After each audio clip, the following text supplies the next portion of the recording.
2 Kings, chapter 1.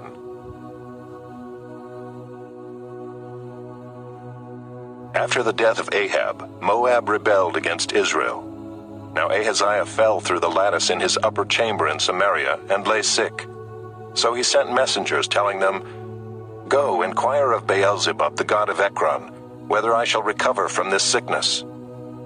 But the angel of the Lord said to Elijah the Tishbite, "Arise, go up to meet the messenger of the king of Samaria, and say to them, Is it because there is no God in Israel that you are going to inquire of Beelzebub, the god of Ekron? Now therefore thus says the Lord, You shall not come down from the bed to which you have gone up, but you shall surely die." So Elijah went. The messengers returned to the king, and he said to them, "Why have you returned?" And they said to him, "There came a man to meet us, and said to us, Go back to the king who sent you, and say to him, Thus says the Lord, Is it because there is no God in Israel that you are sending to inquire of Beelzebub, the god of Ekron? Therefore you shall not come down from the bed to which you have gone up, but you shall surely die." He said to them, "What kind of man was he who came to meet you and told you these things?" They answered him, "He wore a garment of hair with a belt of leather about his waist." And he said, "It is Elijah the Tishbite." Then the king sent to him a captain of 50 men with his 50. He went up to Elijah, who was sitting on the top of a hill, and said to him, "O man of God, the king says, Come down."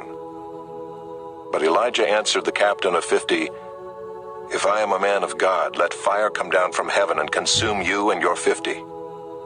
Then fire came down from heaven and consumed him and his 50. Again the king sent to him another captain of 50 men with his 50. And he answered and said to him, "O man of God, this is the king's order. Come down quickly." But Elijah answered them, "If I am a man of God, let fire come down from heaven and consume you and your 50. Then the fire of God came down from heaven and consumed him and his 50. Again the king sent the captain of a third 50 with his 50. And the third captain of 50 went up and came and fell on his knees before Elijah and entreated him, "O man of God, please let my life and the life of these 50 servants of yours be precious in your sight. Behold, fire came down from heaven and consumed the 2 former captains of 50 men with their 50s. But now let my life be precious in your sight." Then the angel of the Lord said to Elijah, "Go down with him, do not be afraid of him."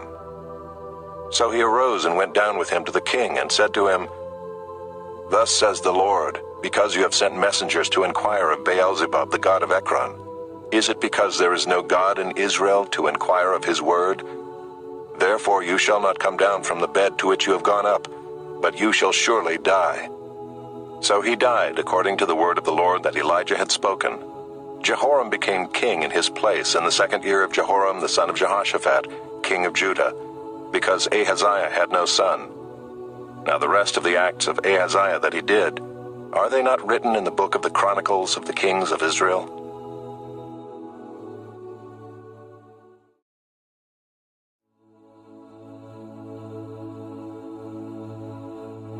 Chapter 2.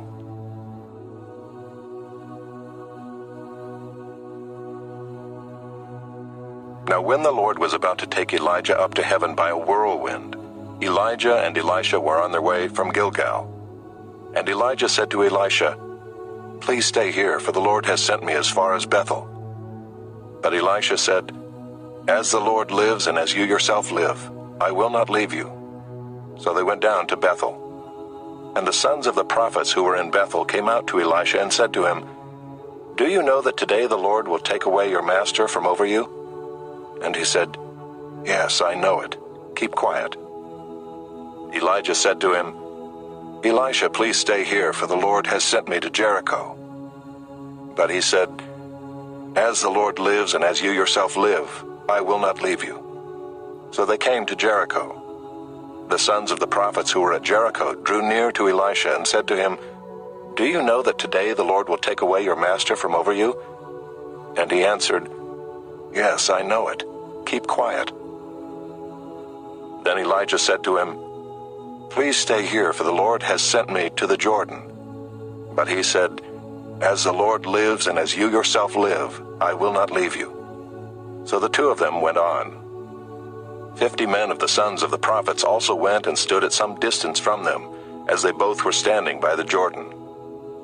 Then Elijah took his cloak and rolled it up and struck the water, and the water was parted to the one side and to the other, till the two of them could go over on dry ground.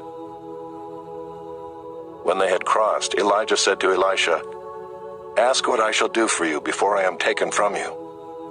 And Elisha said, "Please let there be a double portion of your spirit on me." And he said, "You have asked a hard thing. Yet if you see me as I am being taken from you, it shall be so for you. But if you do not see me, it shall not be so." And as they still went on and talked, behold, chariots of fire and horses of fire separated the two of them. And Elijah went up by a whirlwind into heaven.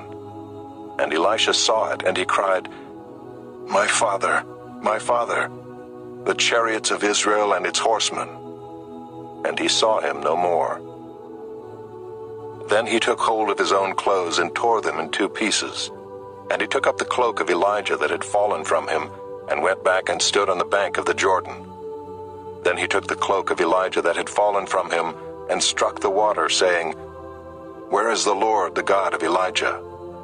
And when he had struck the water was parted to the one side and to the other, and Elisha went over. Now when the sons of the prophets who were at Jericho saw him opposite them, they said, "The spirit of Elijah rests on Elisha." And they came to meet him and bowed to the ground before him. And they said to him, "Behold now, there are with your servants 50 strong men. Please let them go and seek your master. It may be that the Spirit of the Lord has caught him up and cast him upon some mountain or into some valley." And he said, "You shall not send."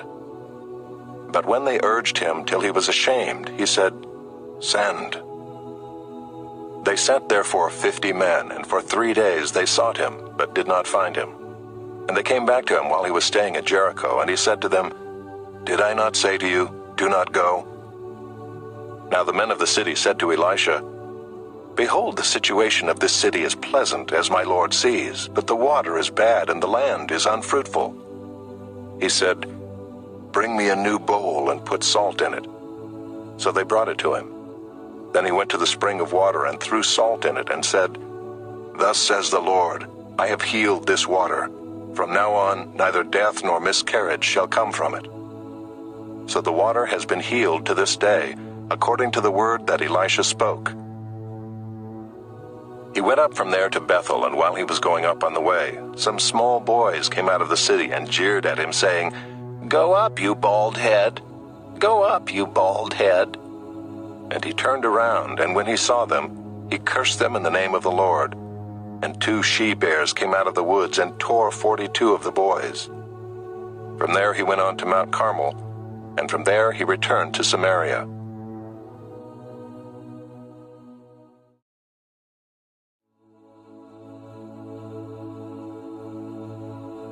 Chapter 3.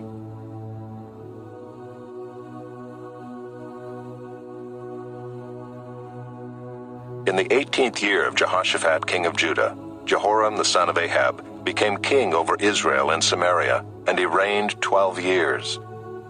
He did what was evil in the sight of the Lord, though not like his father and mother, for he put away the pillar of Baal that his father had made. Nevertheless he clung to the sin of Jeroboam the son of Nebat, which he made Israel to sin. He did not depart from it. Now Mesha king of Moab was a sheep breeder, and he had to deliver to the king of Israel 100,000 lambs and the wool of 100,000 rams. But when Ahab died, the king of Moab rebelled against the king of Israel. So King Jehoram marched out of Samaria at that time and mustered all Israel. And he went and sent word to Jehoshaphat king of Judah, "The king of Moab has rebelled against me. Will you go with me to battle against Moab?" And he said, "I will go. I am as you are, my people as your people, my horses as your horses."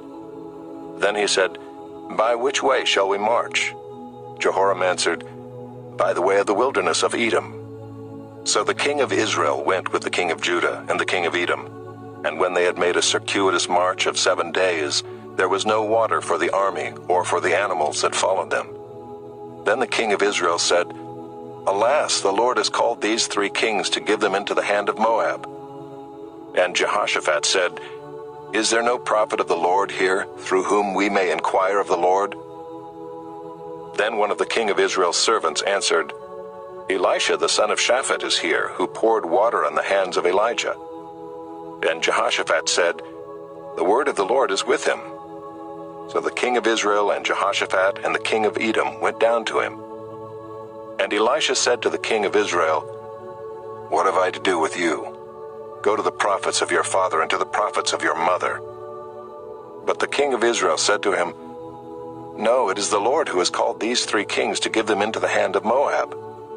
And Elisha said, As the Lord of hosts lives, before whom I stand, were it not that I have regard for Jehoshaphat the king of Judah, I would neither look at you nor see you. But now bring me a musician. And when the musician played, the hand of the Lord came upon him. And he said, Thus says the Lord, I will make this dry stream bed full of pools. For thus says the Lord, You shall not see wind or rain, but that stream bed shall be filled with water, so that you shall drink, you, your livestock, and your animals. This is a light thing in the sight of the Lord. He will also give the Moabites into your hand, and you shall attack every fortified city and every choice city, and shall fell every good tree, and stop up all springs of water, and ruin every good piece of land with stones. The next morning, about the time of offering the sacrifice, behold, water came from the direction of Edom, till the country was filled with water. When all the Moabites heard that the kings had come up to fight against them, all who were able to put on armor, from the youngest to the oldest, were called out and were drawn up at the border. And when they rose early in the morning and the sun shone on the water, the Moabites saw the water opposite them as red as blood. And they said, This is blood. The kings have surely fought together and struck one another down. Now then, Moab, to the spoil. But when they came to the camp of Israel, the Israelites rose and struck the Moabites till they fled before them. And they went forward, striking the Moabites as they went. And they overthrew the cities, and on every good piece of land every man threw a stone until it was covered. They stopped every spring of water and felled all the good trees, till only its stones were left in Kir-Hareseth, and the slingers surrounded and attacked it. When the king of Moab saw that the battle was going against him, he took with him 700 swordsmen to break through opposite the king of Edom, but they could not. Then he took his oldest son, who was to reign in his place, and offered him for a burnt offering on the wall. And there came great wrath against Israel, and they withdrew from him and returned to their own land.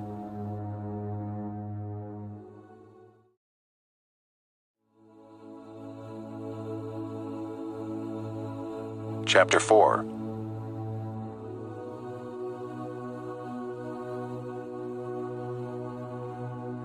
Now the wife of one of the sons of the prophets cried to Elisha, Your servant, my husband, is dead, and you know that your servant feared the Lord, but the creditor has come to take my 2 children to be his slaves. And Elisha said to her, What shall I do for you? Tell me, what have you in the house? And she said, Your servant has nothing in the house except a jar of oil. Then he said, Go outside, borrow vessels from all your neighbors, empty vessels and not too few. Then go in and shut the door behind yourself and your sons, and pour into all these vessels. And when one is full, set it aside. So she went from him, and shut the door behind herself and her sons. And as she poured, they brought the vessels to her. When the vessels were full, she said to her son, Bring me another vessel. And he said to her, There is not another. Then the oil stopped flowing. She came and told the man of God, and he said, Go, sell the oil and pay your debts, and you and your sons can live on the rest. One day Elisha went on to Shunammite, where a wealthy woman lived, who urged him to eat some food. So whenever he passed that way, he would turn in there to eat food. And she said to her husband, Behold now, I know that this is a holy man of God who is continually passing our way.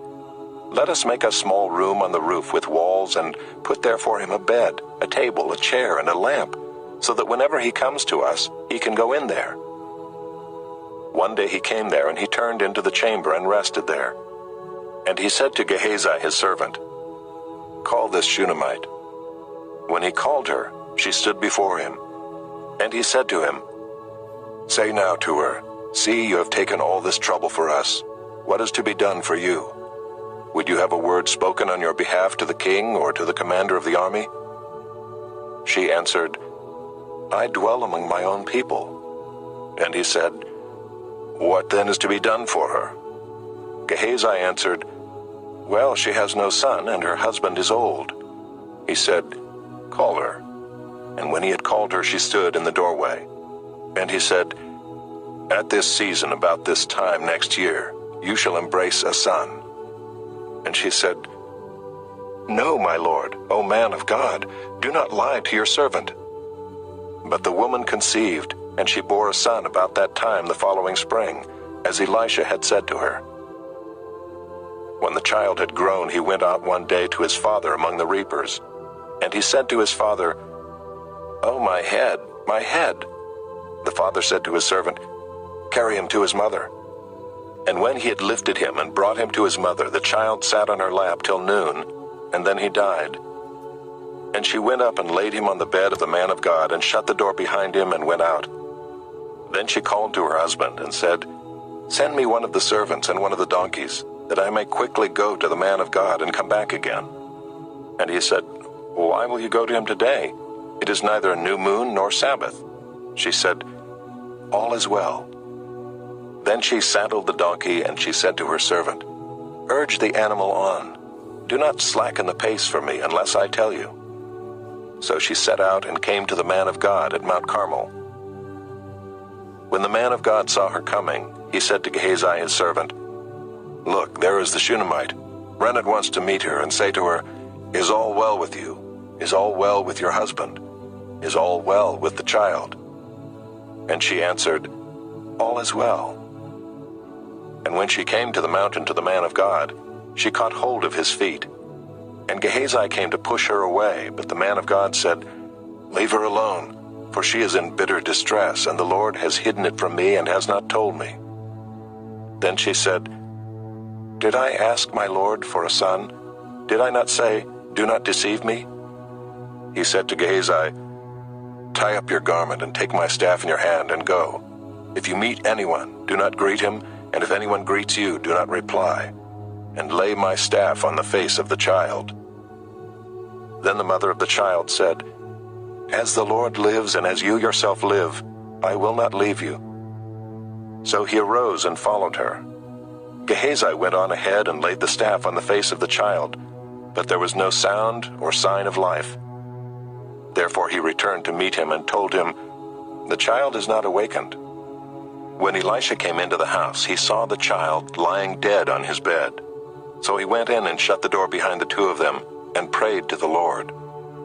Then he went up and lay on the child, putting his mouth on his mouth, his eyes on his eyes, and his hands on his hands.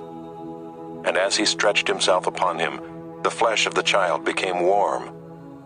Then he got up again and walked once back and forth in the house, and went up and stretched himself upon him. The child sneezed 7 times, and the child opened his eyes. Then he summoned Gehazi and said, 'Call this Shunammite.' So he called her, and when she came to him, he said, 'Pick up your son.' She came and fell at his feet, bowing to the ground. Then she picked up her son and went out. And Elisha came again to Gilgal, when there was a famine in the land. And as the sons of the prophets were sitting before him, he said to his servant, 'Set on the large pot and boil stew for the sons of the prophets.' One of them went out into the field to gather herbs, and found a wild vine, and gathered from it his lap full of wild gourds, and came and cut them up into the pot of stew, not knowing what they were. And they poured out some for the men to eat. But while they were eating of the stew, they cried out, 'O man of God, there is death in the pot!' And they could not eat it. He said, 'Then bring flour.' And he threw it into the pot, and said, 'Pour some out for the men, that they may eat.'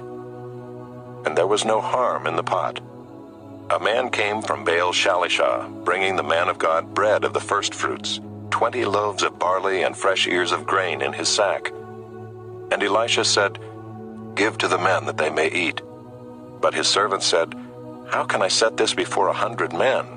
So he repeated, "Give them to the men that they may eat, for thus says the Lord, they shall eat and have some left." So he set it before them, and they ate and had some left, according to the word of the Lord.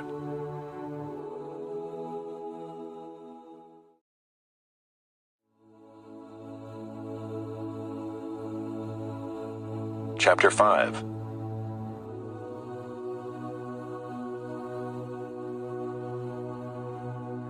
Naaman, commander of the army of the king of Syria, was a great man with his master and in high favor, because by him the Lord had given victory to Syria.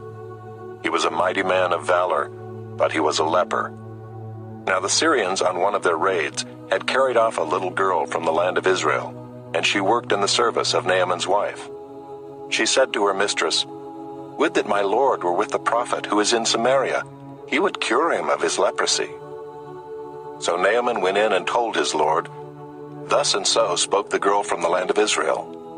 And the king of Syria said, "Go now, and I will send a letter to the king of Israel." So he went, taking with him 10 talents of silver, 6,000 shekels of gold, and 10 changes of clothing. And he brought the letter to the king of Israel, which read, "When this letter reaches you, know that I have sent to you Naaman my servant, that you may cure him of his leprosy." And when the king of Israel read the letter, he tore his clothes and said, "Am I God, to kill and to make alive, that this man sends word to me to cure a man of his leprosy? Only consider and see how he is seeking a quarrel with me." But when Elisha the man of God heard that the king of Israel had torn his clothes, he sent to the king, saying, "Why have you torn your clothes? Let him come now to me, that he may know that there is a prophet in Israel."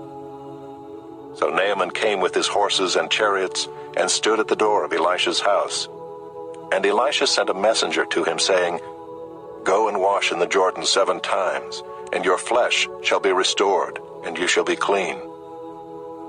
But Naaman was angry and went away, saying, "Behold, I thought that he would surely come out to me and stand and call upon the name of the Lord his God, and wave his hand over the place and cure the leper. Are not Abana and Pharpar, the rivers of Damascus, better than all the waters of Israel? Could I not wash in them and be clean?" So he turned and went away in a rage. But his servants came near and said to him, "My father, it is a great word the prophet has spoken to you. Will you not do it? Has he actually said to you, 'Wash and be clean'?" So he went down and dipped himself 7 times in the Jordan, according to the word of the man of God. And his flesh was restored, like the flesh of a little child, and he was clean.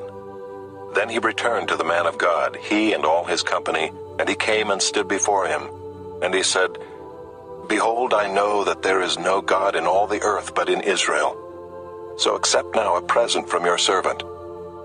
But he said, "As the Lord lives before whom I stand, I will receive none." And he urged him to take it, but he refused. Then Naaman said, "If not, please let there be given to your servant 2 mule loads of earth. For from now on your servant will not offer burnt offering or sacrifice to any god but the Lord. In this matter may the Lord pardon your servant, when my master goes into the house of Rimmon to worship there, leaning on my arm, and I bow myself in the house of Rimmon. When I bow myself in the house of Rimmon, the Lord pardon your servant in this matter." He said to him, "Go in peace." But when Naaman had gone from him a short distance, Gehazi, the servant of Elisha the man of God, said, "See, my master has spared this Naaman the Syrian, in not accepting from his hand what he brought. As the Lord lives, I will run after him and get something from him." So Gehazi followed Naaman, and when Naaman saw someone running after him, he got down from the chariot to meet him and said, "Is all well?" And he said, "All is well. My master has sent me to say, there have just come now to me from the hill country of Ephraim 2 young men of the sons of the prophets. Please give them a talent of silver and 2 changes of clothing." And Naaman said, "Be pleased to accept 2 talents. And he urged him and tied up 2 talents of silver in 2 bags with 2 changes of clothing, and laid them on 2 of his servants. And they carried them before Gehazi. And when he came to the hill, he took them from their hand and put them in the house, and he sent the men away, and they departed. He went in and stood before his master, and Elisha said to him, "Where have you been, Gehazi?" And he said, "Your servant went nowhere." But he said to him, "Did not my heart go when the man turned from his chariot to meet you? Was it a time to accept money and garments, olive orchards and vineyards, sheep and oxen, male servants and female servants? Therefore the leprosy of Naaman shall cling to you and to your descendants forever." So he went out from his presence a leper like snow.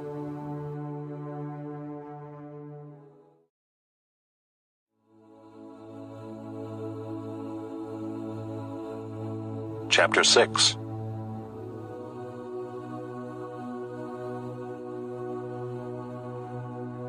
Now the sons of the prophet said to Elisha, "See, the place where we dwell under your charge is too small for us.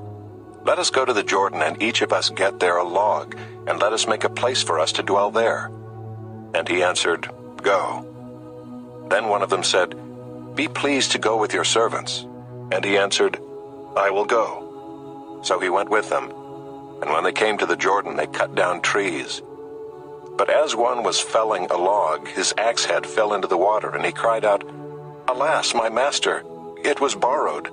Then the man of God said, "Where did it fall?" When he showed him the place, he cut off a stick and threw it in there and made the iron float. And he said, "Take it up." So he reached out his hand and took it. Once when the king of Syria was warring against Israel, he took counsel with his servants, saying, "At such and such a place shall be my camp." But the man of God sent word to the king of Israel, "Beware that you do not pass this place, for the Syrians are going down there." And the king of Israel sent to the place about which the man of God told him. Thus he used to warn him, so that he saved himself there more than once or twice. And the mind of the king of Syria was greatly troubled because of this thing, and he called his servants and said to them, "Will you not show me who of us is for the king of Israel?" And one of his servants said, "None, my lord, O king, but Elisha the prophet who is in Israel tells the king of Israel the words that you speak in your bedroom." And he said, "Go and see where he is, that I may send and seize him." It was told him, "Behold, he is in Dothan." So he sent their horses and chariots and a great army, and they came by night and surrounded the city. When the servant of the man of God rose early in the morning and went out, behold, an army with horses and chariots was all around the city. And the servant said, "Alas, my master, what shall we do?" He said, "Do not be afraid, for those who are with us are more than those who are with them." Then Elisha prayed and said, "O Lord, please open his eyes that he may see." So the Lord opened the eyes of the young man, and he saw, and behold, the mountain was full of horses and chariots of fire all around Elisha. And when the Syrians came down against him, Elisha prayed to the Lord and said, "Please strike this people with blindness." So he struck them with blindness in accordance with the prayer of Elisha. And Elisha said to them, "This is not the way, and this is not the city. Follow me, and I will bring you to the man whom you seek." And he led them to Samaria. As soon as they entered Samaria, Elisha said, "O Lord, open the eyes of these men, that they may see." So the Lord opened their eyes, and they saw, and behold, they were in the midst of Samaria. As soon as the king of Israel saw them, he said to Elisha, "My father, shall I strike them down? Shall I strike them down?" He answered, "You shall not strike them down.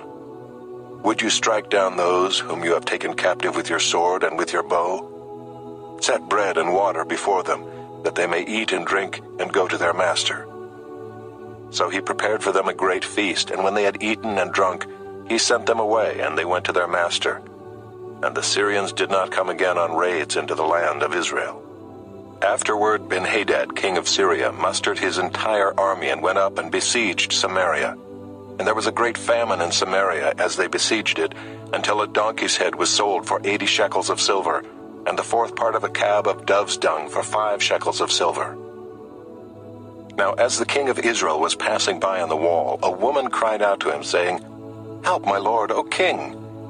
And he said, "If the Lord will not help you, how shall I help you? From the threshing floor or from the winepress?" And the king asked her, "What is your trouble?" She answered, "This woman said to me, 'Give your son that we may eat him today, and we will eat my son tomorrow.'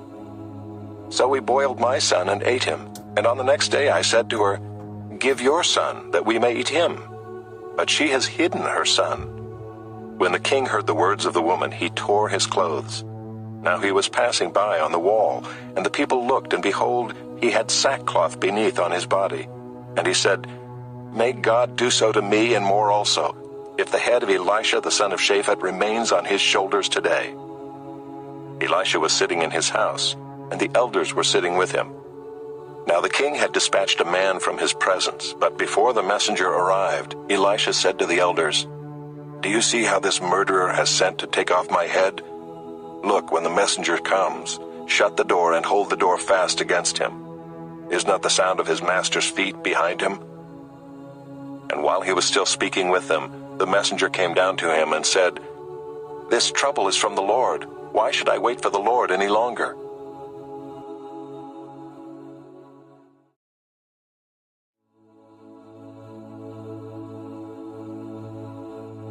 Chapter 7.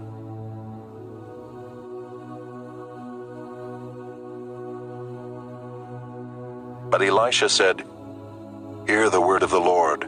Thus says the Lord, Tomorrow about this time a seah of fine flour shall be sold for a shekel, and 2 seahs of barley for a shekel at the gate of Samaria." Then the captain on whose hand the king leaned said to the man of God, "If the Lord himself should make windows in heaven, could this thing be?" But he said, "You shall see it with your own eyes, but you shall not eat of it." Now there were 4 men who were lepers at the entrance to the gate, and they said to one another, "Why are we sitting here until we die? If we say, 'Let us enter the city,' the famine is in the city, and we shall die there. And if we sit here, we die also. So now come, let us go over to the camp of the Syrians. If they spare our lives, we shall live, and if they kill us, we shall but die." So they arose at twilight to go to the camp of the Syrians. But when they came to the edge of the camp of the Syrians, behold, there was no one there. For the Lord had made the army of the Syrians hear the sound of chariots and of horses, the sound of a great army, so that they said to one another, "Behold, the king of Israel has hired against us the kings of the Hittites and the kings of Egypt to come against us."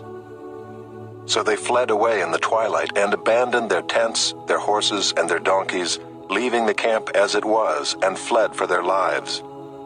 And when these lepers came to the edge of the camp, they went into a tent, and ate and drank, and they carried off silver and gold and clothing, and went and hid them.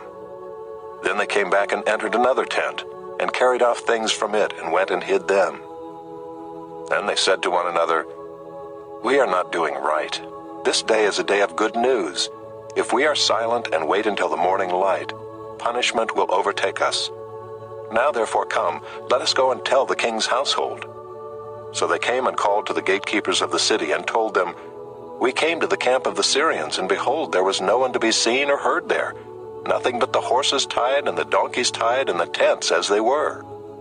Then the gatekeepers called out, and it was told within the king's household. And the king rose in the night and said to his servants, "I will tell you what the Syrians have done to us. They know that we are hungry. Therefore they have gone out of the camp to hide themselves in the open country, thinking, 'When they come out of the city, we shall take them alive and get into the city.'" And one of his servants said, "Let some men take 5 of the remaining horses, seeing that those who are left here will fare like the whole multitude of Israel who have already perished. Let us send and see." So they took 2 horsemen, and the king sent them after the army of the Syrians, saying, "Go and see." So they went after them as far as the Jordan, and behold, all the way was littered with garments and equipment that the Syrians had thrown away in their haste. And the messengers returned and told the king. Then the people went out and plundered the camp of the Syrians. So a seah of fine flour was sold for a shekel, and 2 seahs of barley for a shekel, according to the word of the Lord. Now the king had appointed the captain on whose hand he leaned to have charge of the gate. And the people trampled him in the gate, so that he died, as the man of God had said when the king came down to him. For when the man of God had said to the king, 2 seahs of barley shall be sold for a shekel, and a seah of fine flour for a shekel about this time tomorrow in the gate of Samaria, the captain had answered the man of God, If the Lord himself should make windows in heaven, could such a thing be? And he had said, You shall see it with your own eyes, but you shall not eat of it. And so it happened to him, for the people trampled him in the gate, and he died.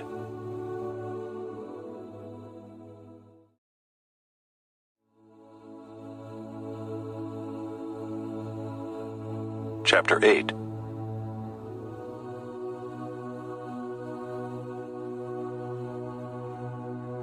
Now Elisha had said to the woman whose son he had restored to life, Arise and depart with your household, and sojourn wherever you can, for the Lord has called for a famine, and it will come upon the land for 7 years. So the woman arose and did according to the word of the man of God. She went with her household, and sojourned in the land of the Philistines 7 years. At the end of the 7 years, when the woman returned from the land of the Philistines, she went to appeal to the king for her house and her land. Now the king was talking with Gehazi, the servant of the man of God, saying, Tell me all the great things that Elisha has done.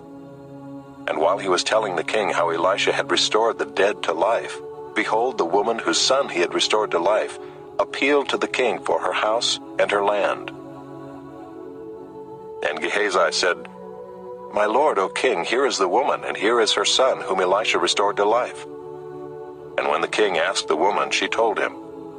So the king appointed an official for her, saying, Restore all that was hers, together with all the produce of the fields, from the day that she left the land until now. Now Elisha came to Damascus. Ben-Hadad, the king of Syria, was sick. And when it was told him, The man of God has come here, the king said to Hazael, Take a present with you and go to meet the man of God, and inquire of the Lord through him, saying, Shall I recover from this sickness? So Hazael went to meet him and took a present with him, all kinds of goods of Damascus, 40 camels' loads. When he came and stood before him, he said, Your son Ben-Hadad, king of Syria, has sent me to you, saying, Shall I recover from this sickness? And Elisha said to him, Go, say to him, You shall certainly recover. But the Lord has shown me that he shall certainly die. And he fixed his gaze and stared at him until he was embarrassed. And the man of God wept. And Hazael said, Why does my lord weep?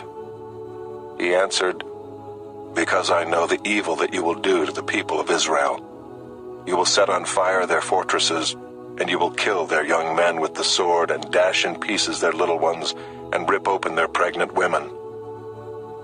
And Hazael said, What is your servant, who is but a dog, that he should do this great thing? Elisha answered, The Lord has shown me that you are to be king over Syria. Then he departed from Elisha and came to his master, who said to him, What did Elisha say to you? And he answered, He told me that you would certainly recover. But the next day he took the bedcloth and dipped it in water and spread it over his face till he died. And Hazael became king in his place. In the 5th year of Joram the son of Ahab, king of Israel, when Jehoshaphat was king of Judah, Jehoram the son of Jehoshaphat, king of Judah, began to reign. He was 32 years old when he became king, and he reigned 8 years in Jerusalem. And he walked in the way of the kings of Israel, as the house of Ahab had done, for the daughter of Ahab was his wife. And he did what was evil in the sight of the Lord. Yet the Lord was not willing to destroy Judah for the sake of David his servant, since he promised to give a lamp to him and to his sons forever. In his days Edom revolted from the rule of Judah, and set up a king of their own. Then Joram passed over to Zair with all his chariots, and rose by night, and he and his chariot commanders struck the Edomites who had surrounded him, but his army fled home. So Edom revolted from the rule of Judah to this day. Then Libnah revolted at the same time. Now the rest of the acts of Joram and all that he did, Are they not written in the book of the Chronicles of the kings of Judah? So Joram slept with his fathers, and was buried with his fathers in the city of David. And Ahaziah his son reigned in his place. In the 12th year of Joram the son of Ahab king of Israel, Ahaziah the son of Jehoram king of Judah began to reign. Ahaziah was 22 years old when he began to reign, and he reigned 1 year in Jerusalem. His mother's name was Athaliah. She was a granddaughter of Omri, king of Israel. He also walked in the way of the house of Ahab, and did what was evil in the sight of the Lord, as the house of Ahab had done, for he was son-in-law to the house of Ahab. He went with Joram the son of Ahab to make war against Hazael, king of Syria, at Ramoth-Gilead. And the Syrians wounded Joram. And King Joram returned to be healed in Jezreel of the wounds that the Syrians had given him at Ramah, when he fought against Hazael, king of Syria. And Ahaziah the son of Jehoram, king of Judah, went down to see Joram the son of Ahab in Jezreel, because he was sick.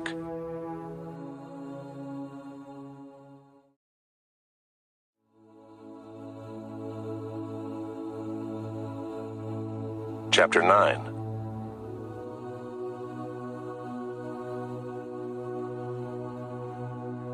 Then Elisha the prophet called one of the sons of the prophets, and said to him, Tie up your garments, and take this flask of oil in your hand, and go to Ramoth-Gilead.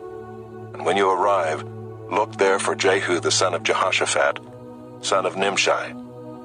And go in and have him rise from among his fellows, and lead him to an inner chamber. Then take the flask of oil and pour it on his head, and say, Thus says the Lord, I anoint you king over Israel. Then open the door and flee, do not linger. So the young man, the servant of the prophet, went to Ramoth-Gilead. And when he came, behold, the commanders of the army were in council. And he said, I have a word for you, O commander. And Jehu said, To which of us all? And he said, To you, O commander.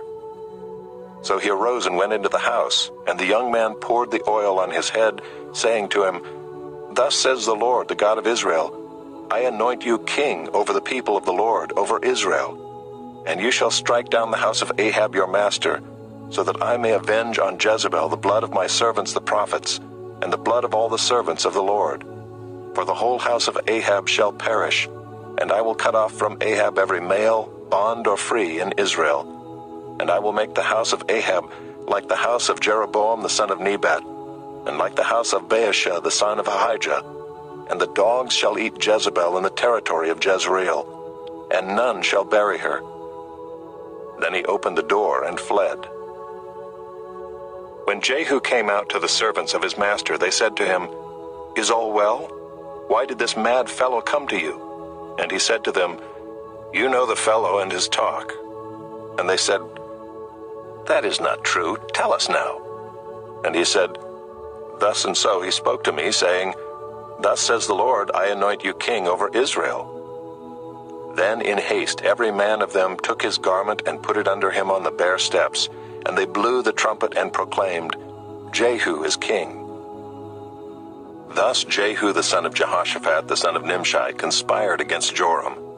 Now Joram with all Israel had been on guard at Ramoth-Gilead against Hazael king of Syria. But King Joram had returned to be healed in Jezreel of the wounds that the Syrians had given him, when he fought with Hazael king of Syria. So Jehu said, If this is your decision, then let no one slip out of the city to go and tell the news in Jezreel. Then Jehu mounted his chariot and went to Jezreel, for Joram lay there. And Ahaziah king of Judah had come down to visit Joram. Now the watchman was standing on the tower in Jezreel, and he saw the company of Jehu as he came, and said, I see a company. And Joram said, Take a horseman and send to meet them, and let him say, Is it peace? So a man on horseback went to meet him and said, Thus says the king, Is it peace? And Jehu said, What do you have to do with peace? Turn around and ride behind me. And the watchman reported, saying, The messenger reached them, but he is not coming back. Then he sent out a second horseman who came to them and said, Thus the king has said, Is it peace?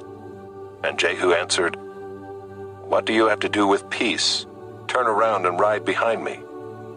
Again the watchman reported, "He reached them, but he is not coming back. And the driving is like the driving of Jehu the son of Nimshi, for he drives furiously."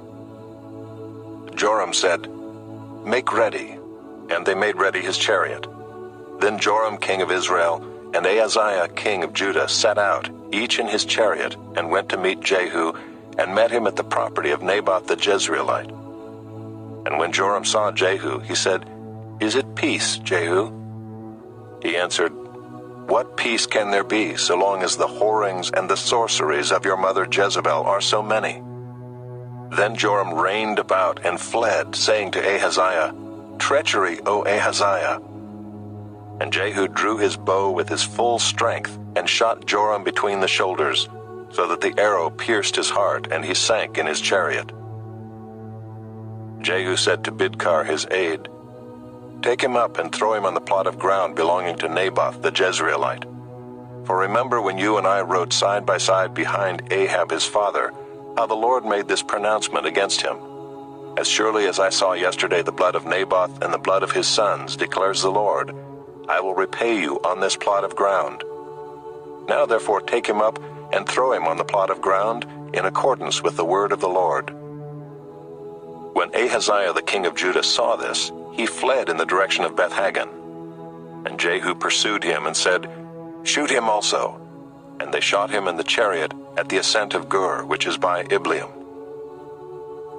And he fled to Megiddo and died there. His servants carried him in a chariot to Jerusalem, and buried him in his tomb with his fathers in the city of David. In the 11th year of Joram the son of Ahab, Ahaziah began to reign over Judah. When Jehu came to Jezreel, Jezebel heard of it, and she painted her eyes and adorned her head, and looked out of the window. And as Jehu entered the gate, she said, "Is it peace, you Zimri, murderer of your master?" And he lifted up his face to the window and said, "Who is on my side? Who?" 2 or 3 eunuchs looked out at him. He said, "Throw her down." So they threw her down, and some of her blood spattered on the wall and on the horses, and they trampled on her. Then he went in and ate and drank. And he said, "See now to this cursed woman, and bury her, for she is a king's daughter." But when they went to bury her, they found no more of her than the skull and the feet and the palms of her hands. When they came back and told him, he said, "This is the word of the Lord which he spoke by his servant Elijah the Tishbite. In the territory of Jezreel, the dogs shall eat the flesh of Jezebel, and the corpse of Jezebel shall be as dung on the face of the field in the territory of Jezreel, so that no one can say, 'This is Jezebel.'"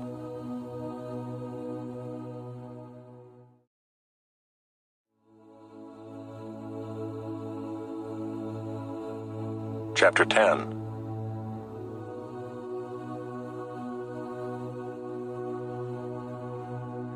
Now Ahab had 70 sons in Samaria. So Jehu wrote letters and sent them to Samaria, to the rulers of the city, to the elders, and to the guardians of the sons of Ahab, saying, "Now then, as soon as this letter comes to you, seeing your master's sons are with you, and there are with you chariots and horses, fortified cities also, and weapons, select the best and fittest of your master's sons, and set him on his father's throne, and fight for your master's house." But they were exceedingly afraid, and said, "Behold, the 2 kings could not stand before him. How then can we stand?" So he who was over the palace, and he who was over the city, together with the elders and the guardians, sent to Jehu, saying, "We are your servants, and we will do all that you tell us. We will not make anyone king. Do whatever is good in your eyes." Then he wrote to them a second letter, saying, "If you are on my side, and if you are ready to obey me, take the heads of your master's sons and come to me at Jezreel tomorrow at this time." Now the king's sons, 70 persons, were with the great men of the city who were bringing them up.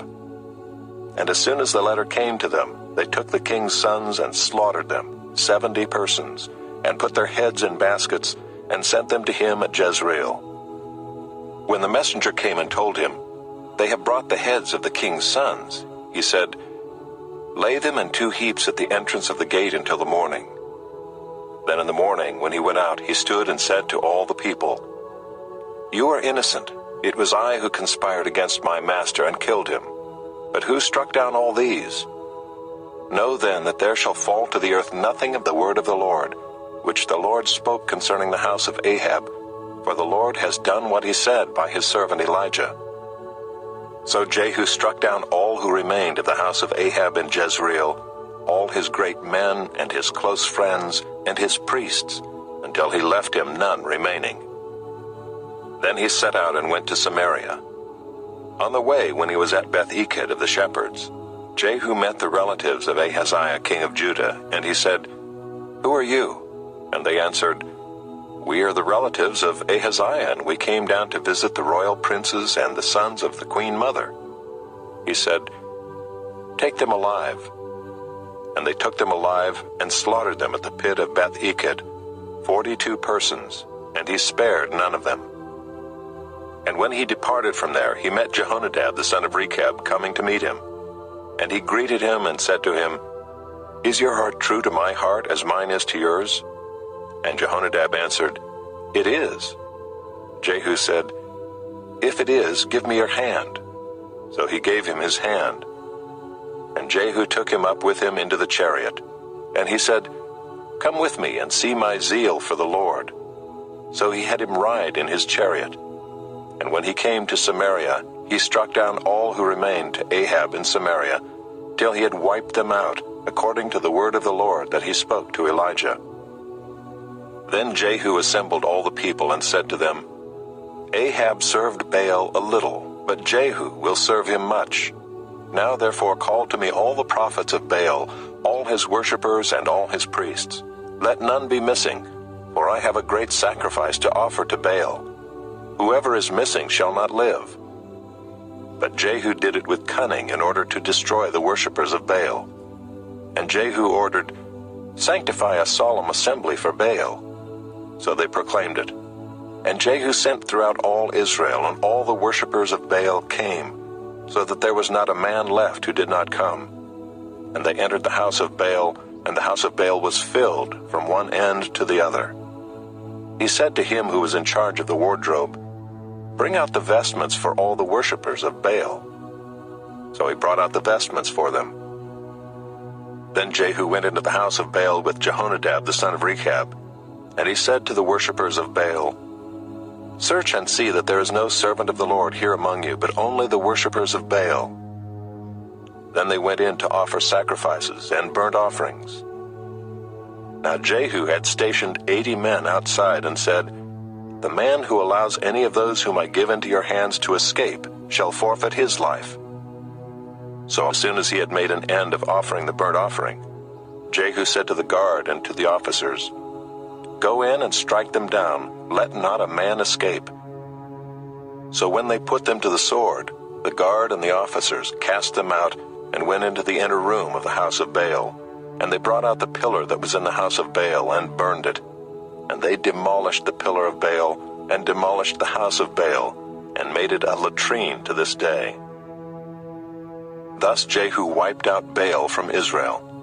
But Jehu did not turn aside from the sins of Jeroboam the son of Nebat, which he made Israel to sin, that is, the golden calves that were in Bethel and in Dan. And the Lord said to Jehu, "Because you have done well in carrying out what is right in my eyes, and have done to the house of Ahab according to all that was in my heart, your sons of the 4th generation shall sit on the throne of Israel." But Jehu was not careful to walk in the law of the Lord, the God of Israel, with all his heart. He did not turn from the sins of Jeroboam, which he made Israel to sin. In those days the Lord began to cut off parts of Israel. Hazael defeated them throughout the territory of Israel, from the Jordan eastward, all the land of Gilead, the Gadites and the Reubenites and the Manassites, from Aroer, which is by the valley of the Arnon, that is, Gilead and Bashan. Now the rest of the acts of Jehu and all that he did, and all his might, are they not written in the book of the Chronicles of the kings of Israel?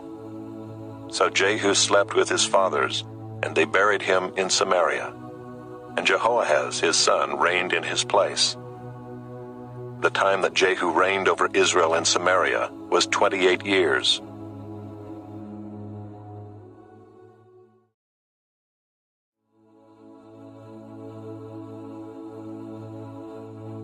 chapter 11.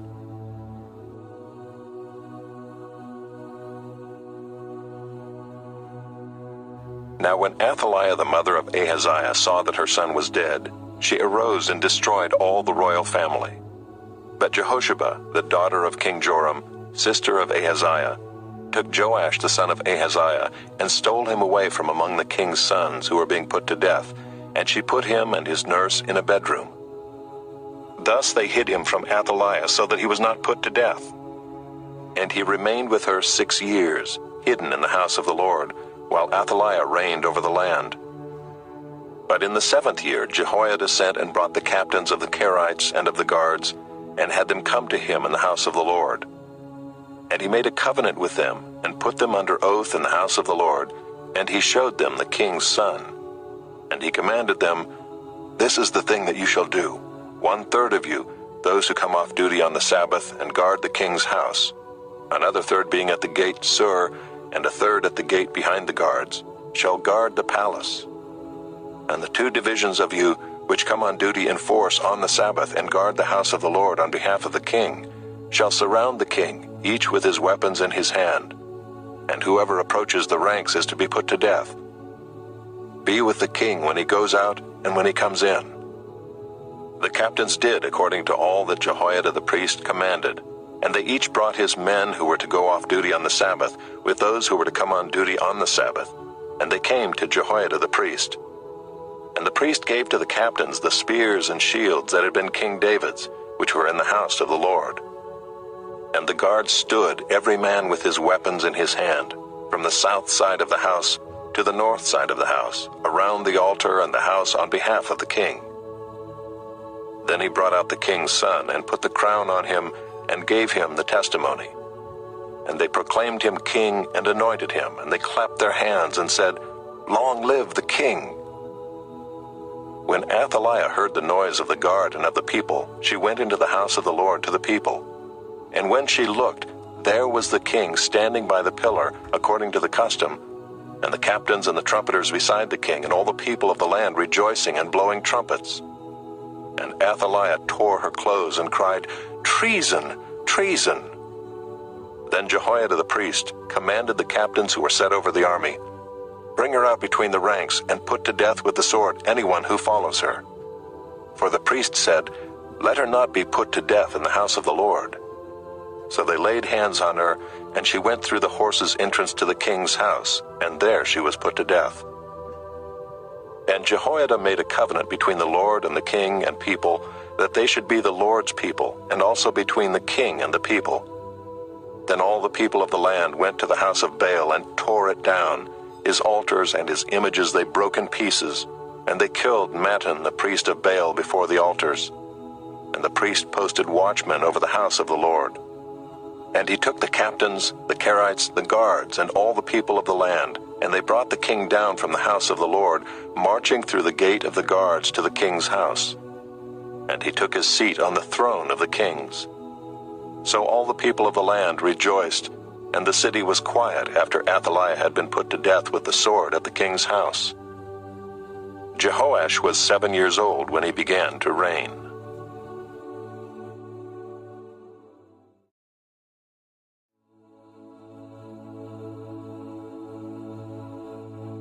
Chapter 12.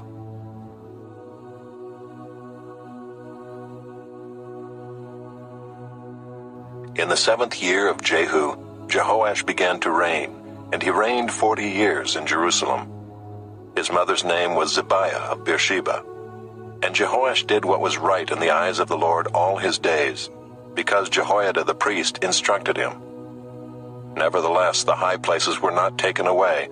The people continued to sacrifice and make offerings on the high places. Jehoash said to the priests, "All the money of the holy things that is brought into the house of the Lord, the money for which each man is assessed, the money from the assessment of persons, and the money that a man's heart prompts him to bring into the house of the Lord, let the priests take, each from his donor, and let them repair the house wherever any need of repairs is discovered." But by the 23rd year of King Jehoash, the priests had made no repairs on the house. Therefore King Jehoash summoned Jehoiada the priest and the other priests, and said to them, "Why are you not repairing the house? Now therefore take no more money from your donors, but hand it over for the repair of the house." So the priests agreed that they should take no more money from the people, and that they should not repair the house. Then Jehoiada the priest took a chest and bored a hole in the lid of it, and set it beside the altar on the right side as one entered the house of the Lord. And the priests who guarded the threshold put in it all the money that was brought into the house of the Lord. And whenever they saw that there was much money in the chest, the king's secretary and the high priest came up, and they bagged and counted the money that was found in the house of the Lord. Then they would give the money that was weighed out into the hands of the workmen who had the oversight of the house of the Lord. And they paid it out to the carpenters and the builders who worked on the house of the Lord, and to the masons and the stone cutters, as well as to buy timber and quarried stone for making repairs on the house of the Lord, and for any outlay for the repairs of the house. But there were not made for the house of the Lord basins of silver, snuffers, bowls, trumpets, or any vessels of gold or of silver from the money that was brought into the house of the Lord, for that was given to the workmen who were repairing the house of the Lord with it. And they did not ask for an accounting from the men into whose hand they delivered the money to pay out to the workmen, for they dealt honestly. The money from the guilt offerings and the money from the sin offerings was not brought into the house of the Lord. It belonged to the priests. At that time Hazael king of Syria went up and fought against Gath and took it. But when Hazael set his face to go up against Jerusalem, Jehoash king of Judah took all the sacred gifts that Jehoshaphat and Jehoram and Ahaziah his fathers, the kings of Judah, had dedicated, and his own sacred gifts, and all the gold that was found in the treasuries of the house of the Lord and of the king's house, and sent these to Hazael king of Syria. Then Hazael went away from Jerusalem. Now the rest of the acts of Joash and all that he did, are they not written in the book of the Chronicles of the kings of Judah? His servants arose and made a conspiracy, and struck down Joash in the house of Millo, on the way that goes down to Silla. It was Jozacar the son of Shimeath, and Jehozabad the son of Shomer, his servants, who struck him down so that he died. And they buried him with his fathers in the city of David, and Amaziah his son reigned in his place.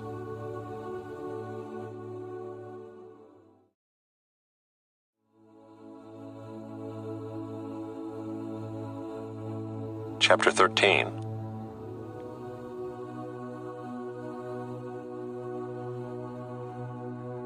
In the 23rd year of Joash the son of Ahaziah, king of Judah, Jehoahaz the son of Jehu began to reign over Israel in Samaria, and he reigned 17 years. He did what was evil in the sight of the Lord, and followed the sins of Jeroboam the son of Nebat, which he made Israel to sin. He did not depart from them. And the anger of the Lord was kindled against Israel, and he gave them continually into the hand of Hazael king of Syria, and into the hand of Ben-Hadad the son of Hazael. Then Jehoahaz sought the favor of the Lord, and the Lord listened to him, for he saw the oppression of Israel, how the king of Syria oppressed them. Therefore the Lord gave Israel a savior, so that they escaped from the hand of the Syrians, and the people of Israel lived in their homes as formerly. Nevertheless, they did not depart from the sins of the house of Jeroboam, which he made Israel to sin, but walked in them. And the Asherah also remained in Samaria. For there was not left to Jehoahaz an army of more than 50 horsemen and 10 chariots and 10,000 footmen, for the king of Syria had destroyed them and made them like the dust at threshing. Now the rest of the acts of Jehoahaz and all that he did, and his might, are they not written in the book of the Chronicles of the kings of Israel? So Jehoahaz slept with his fathers, and they buried him in Samaria, and Joash his son reigned in his place. In the 37th year of Joash king of Judah, Jehoash the son of Jehoahaz began to reign over Israel in Samaria, and he reigned 16 years. He also did what was evil in the sight of the Lord. He did not depart from all the sins of Jeroboam the son of Nebat, which he made Israel to sin, but he walked in them. Now the rest of the acts of Joash and all that he did, and the might with which he fought against Amaziah king of Judah, are they not written in the book of the Chronicles of the kings of Israel? So Joash slept with his fathers, and Jeroboam sat on his throne. And Joash was buried in Samaria with the kings of Israel. Now when Elisha had fallen sick with the illness of which he was to die, Joash king of Israel went down to him and wept before him, crying, my father, the chariots of Israel and its horsemen. And Elisha said to him, take a bow and arrows.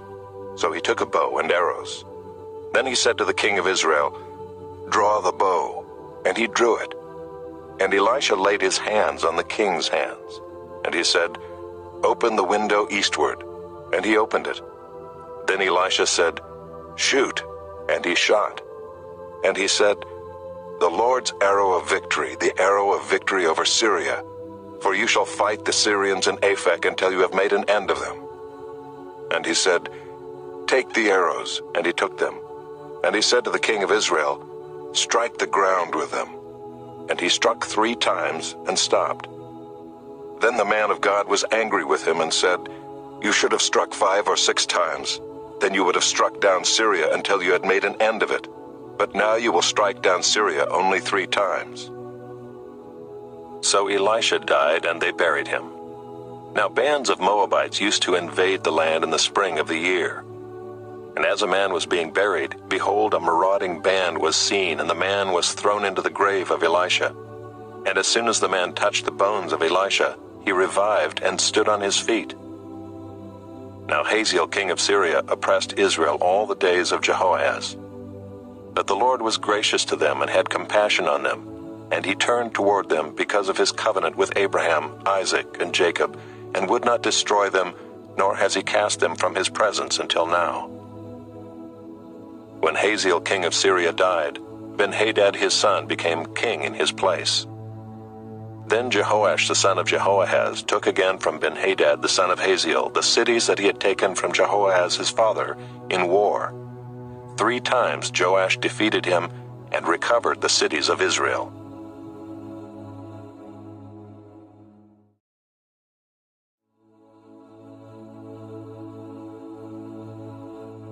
Chapter 14.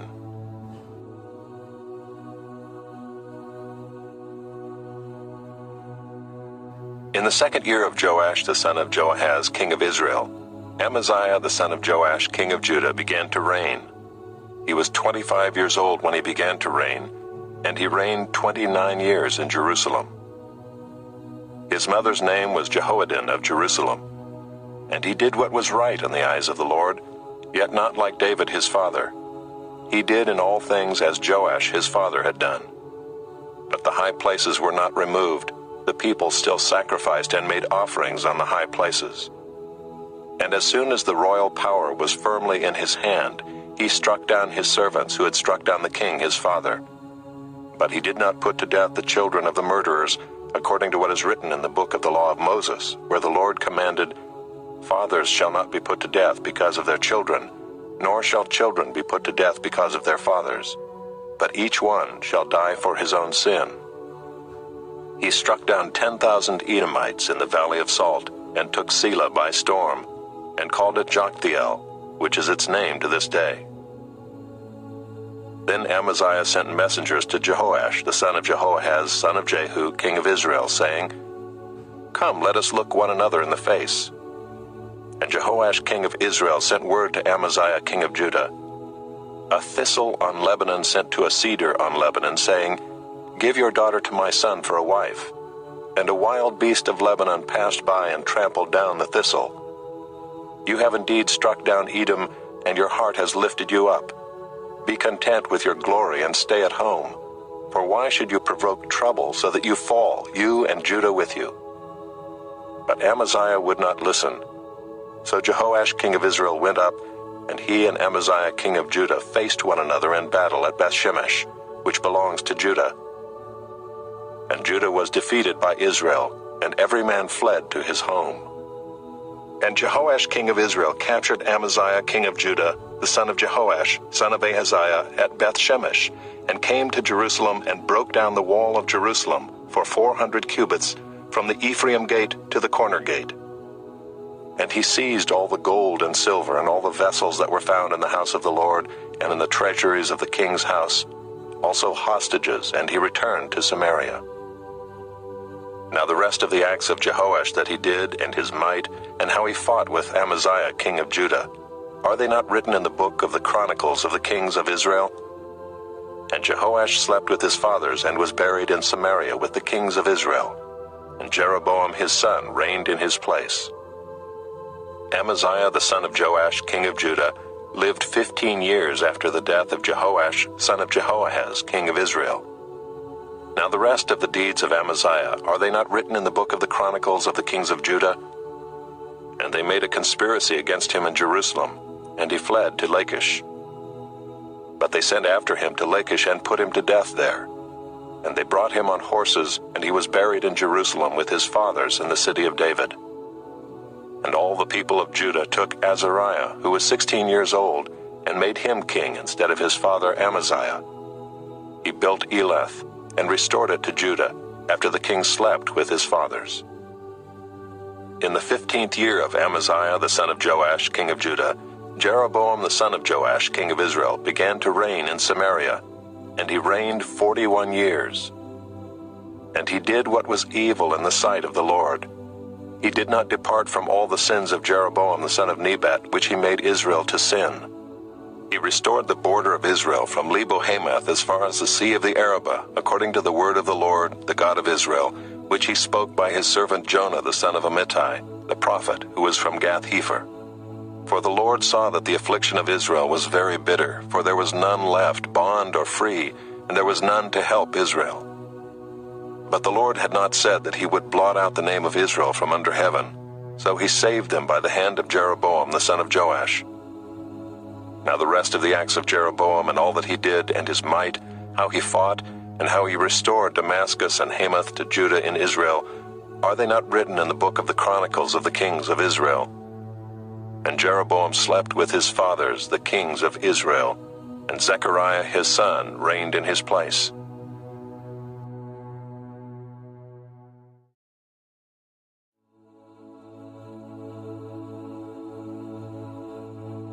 Chapter 15.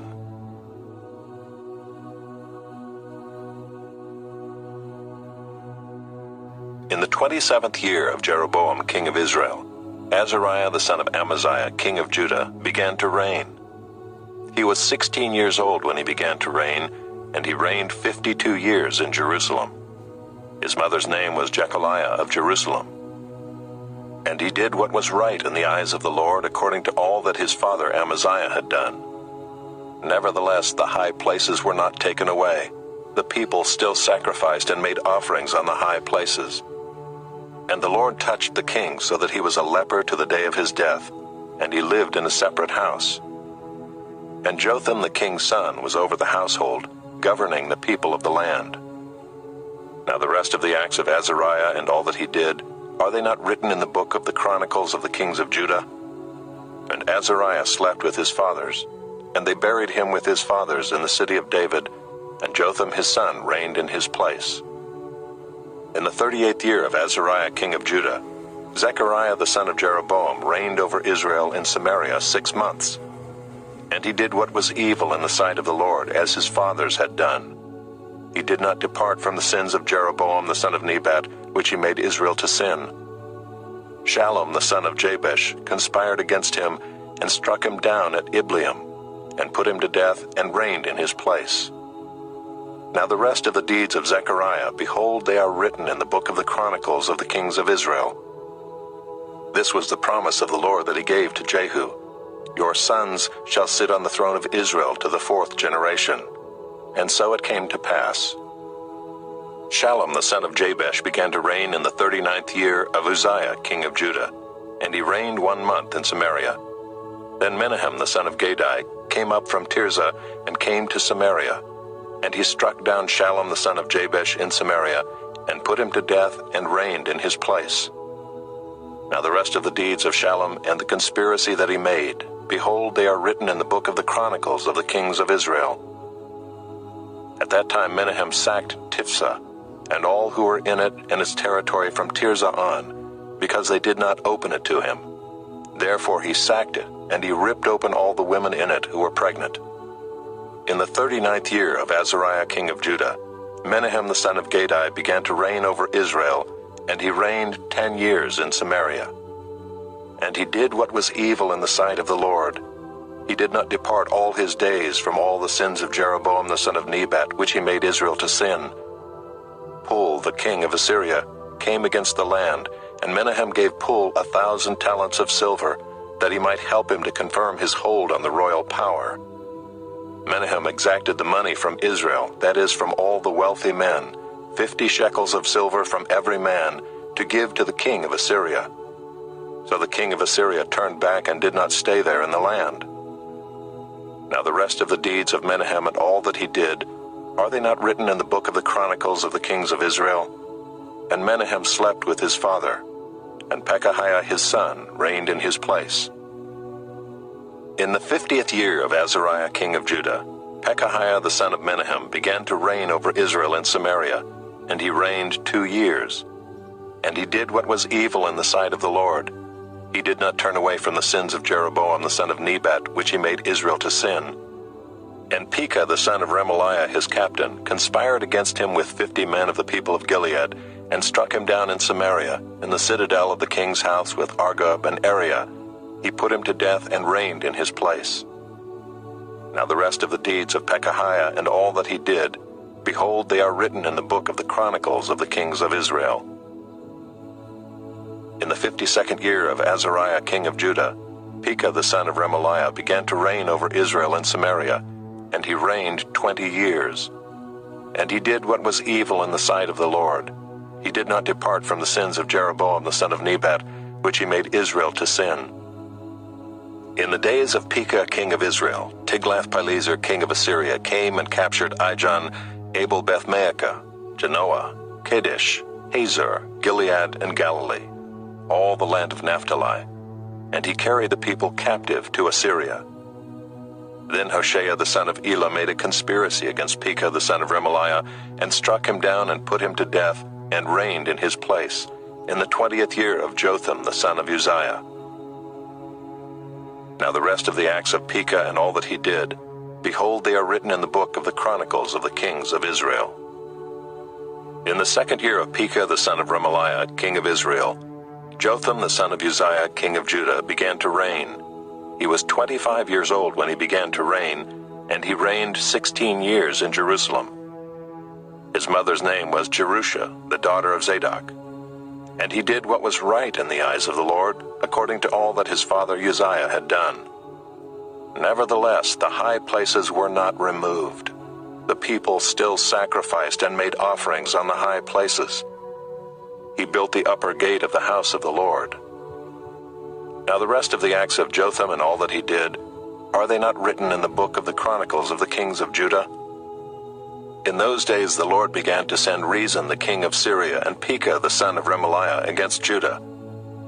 Jotham slept with his fathers and was buried with his fathers in the city of David his father, and Ahaz his son reigned in his place.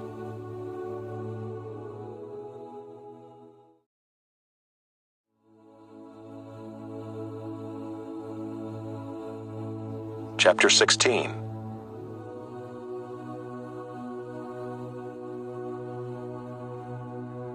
In the 17th year of Pekah the son of Remaliah, Ahaz the son of Jotham, king of Judah, began to reign. Ahaz was 20 years old when he began to reign, and he reigned 16 years in Jerusalem. And he did not do what was right in the eyes of the Lord his God, as his father David had done, but he walked in the way of the kings of Israel. He even burned his son as an offering, according to the despicable practices of the nations whom the Lord drove out before the people of Israel. And he sacrificed and made offerings on the high places and on the hills and under every green tree. Then Rezin king of Syria and Pekah the son of Remaliah king of Israel came up to wage war on Jerusalem, and they besieged Ahaz, but could not conquer him. At that time Rezin the king of Syria recovered Elath for Syria, and drove the men of Judah from Elath, and the Edomites came to Elath, where they dwell to this day. So Ahaz sent messengers to Tiglath-Pileser king of Assyria, saying, I am your servant and your son. Come up and rescue me from the hand of the king of Syria and from the hand of the king of Israel, who are attacking me.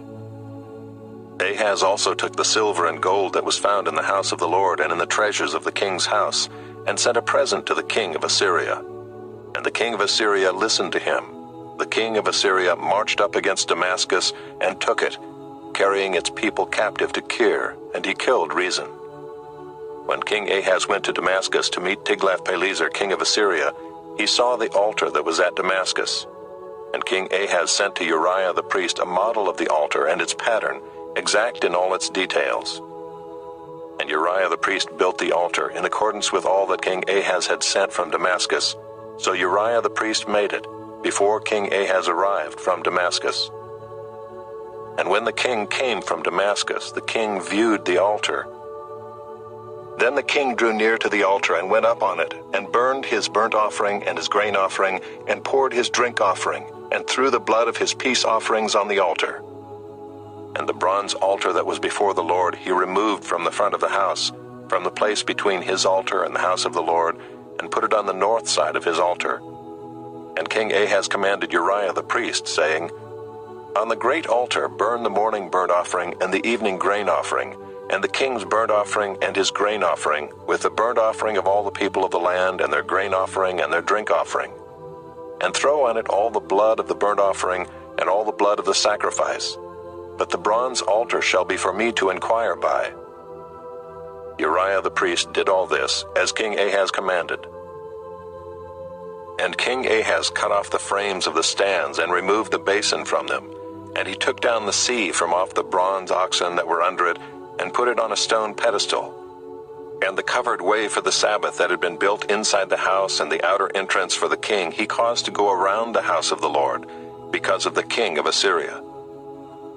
Now the rest of the acts of Ahaz that he did, are they not written in the book of the Chronicles of the kings of Judah?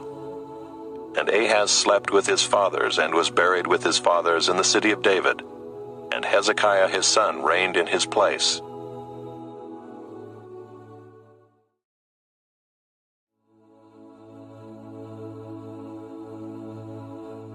Chapter 17.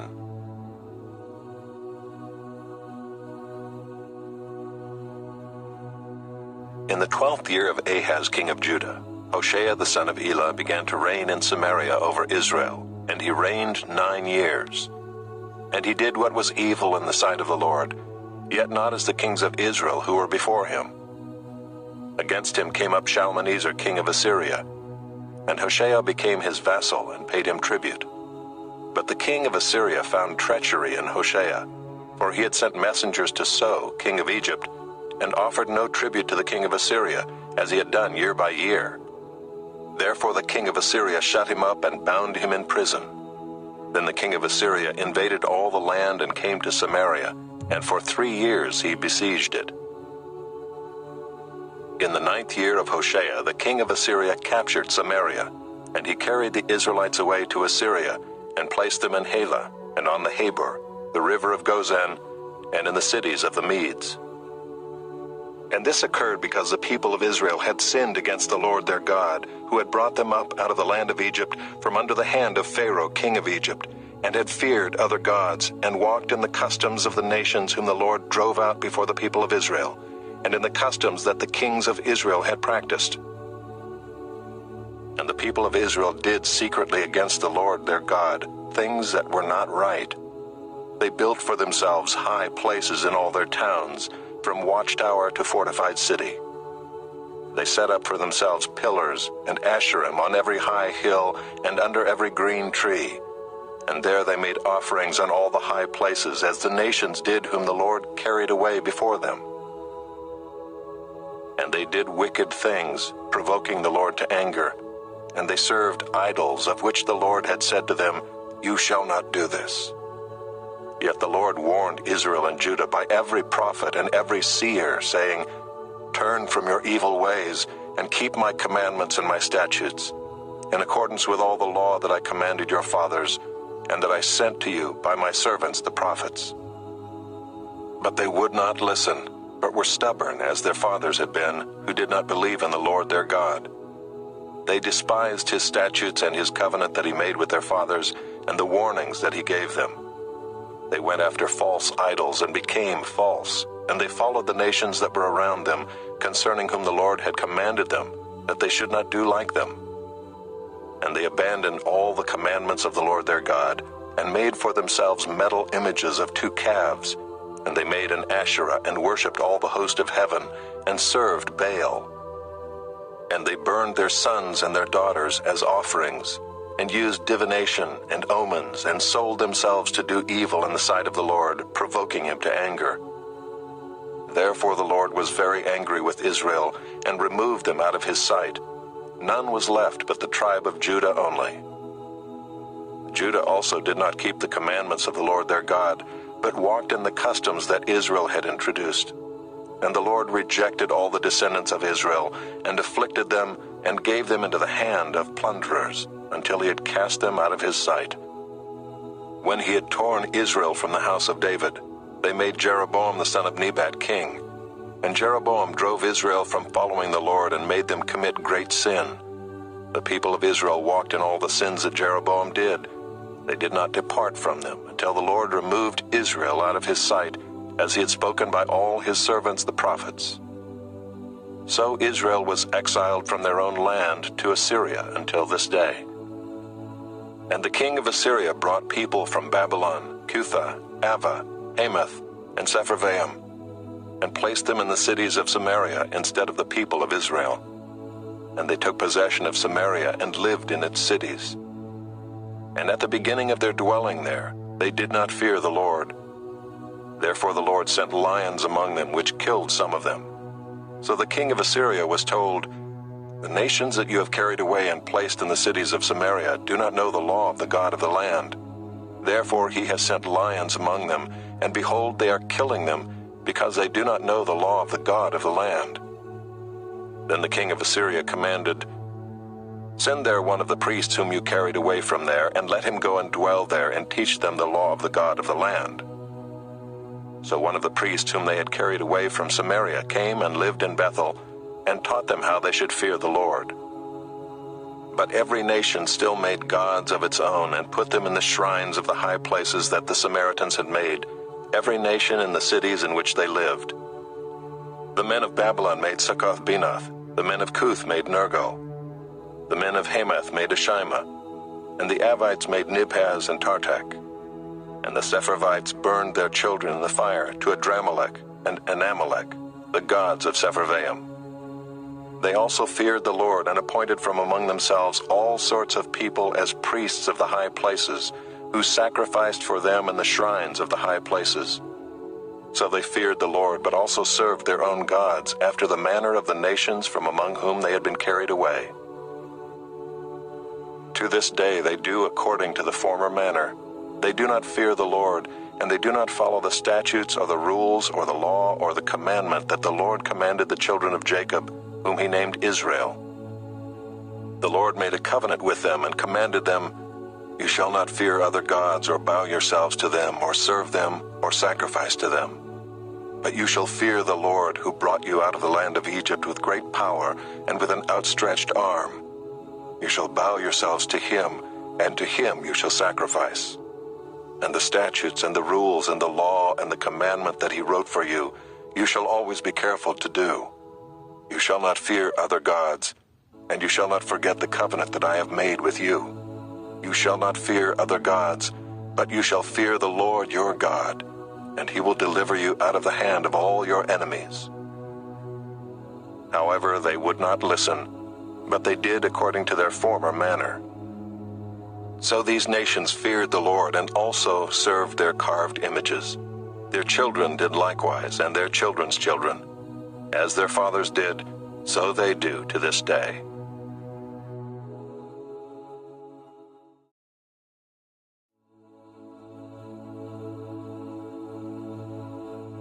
Chapter 18.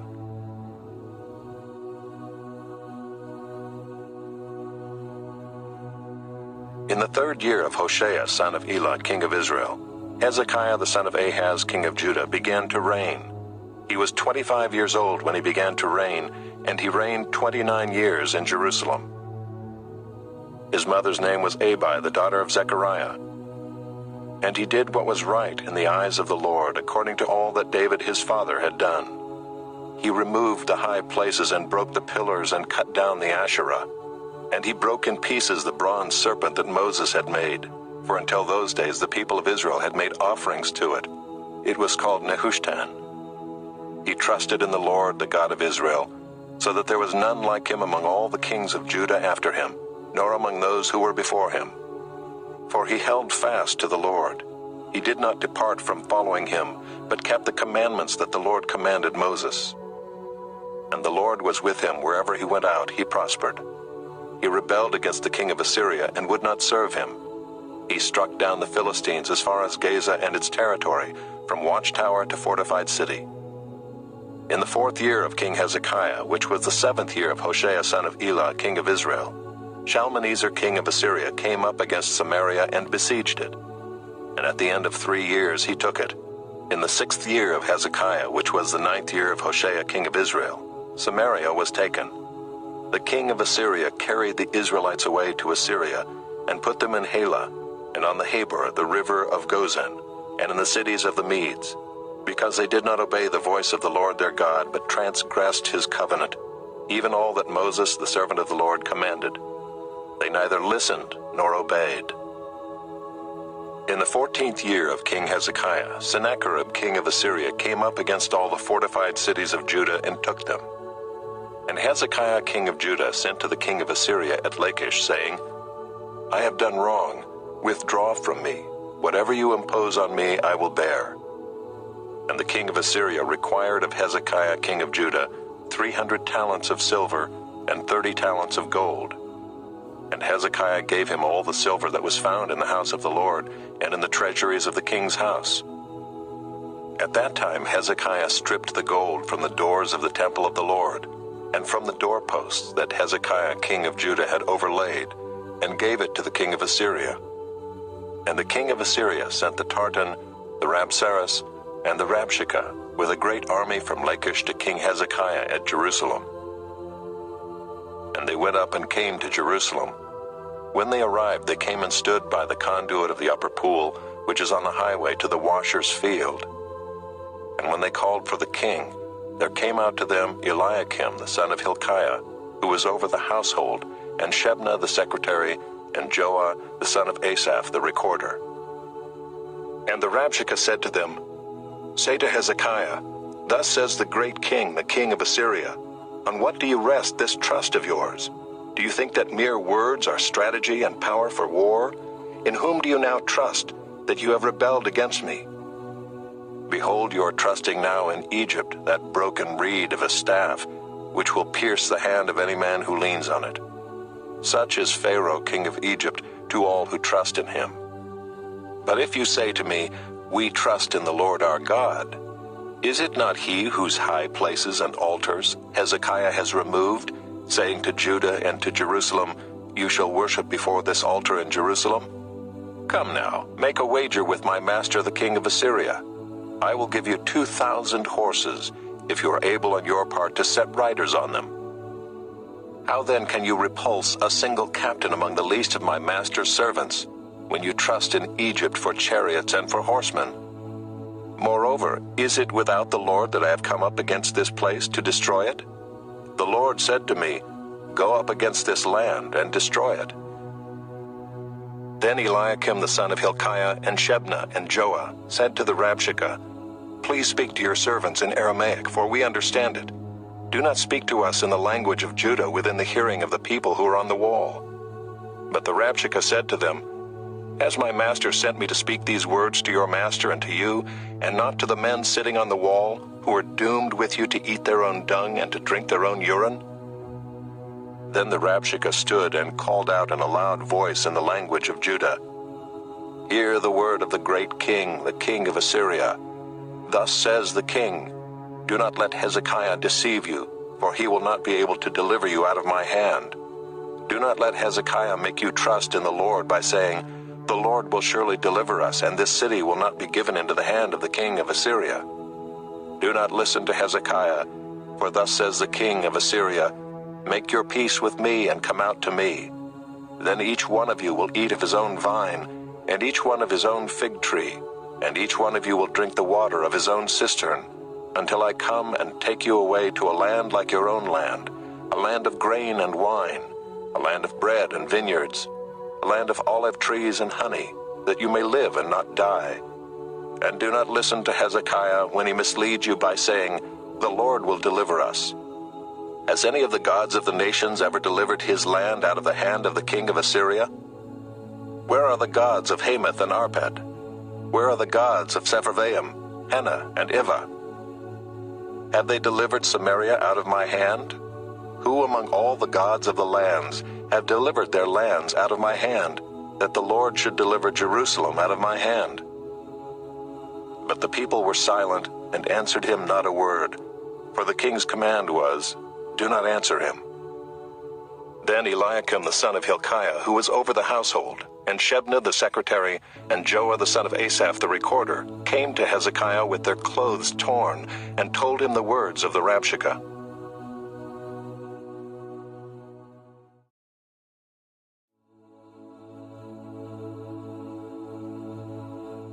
Chapter 19.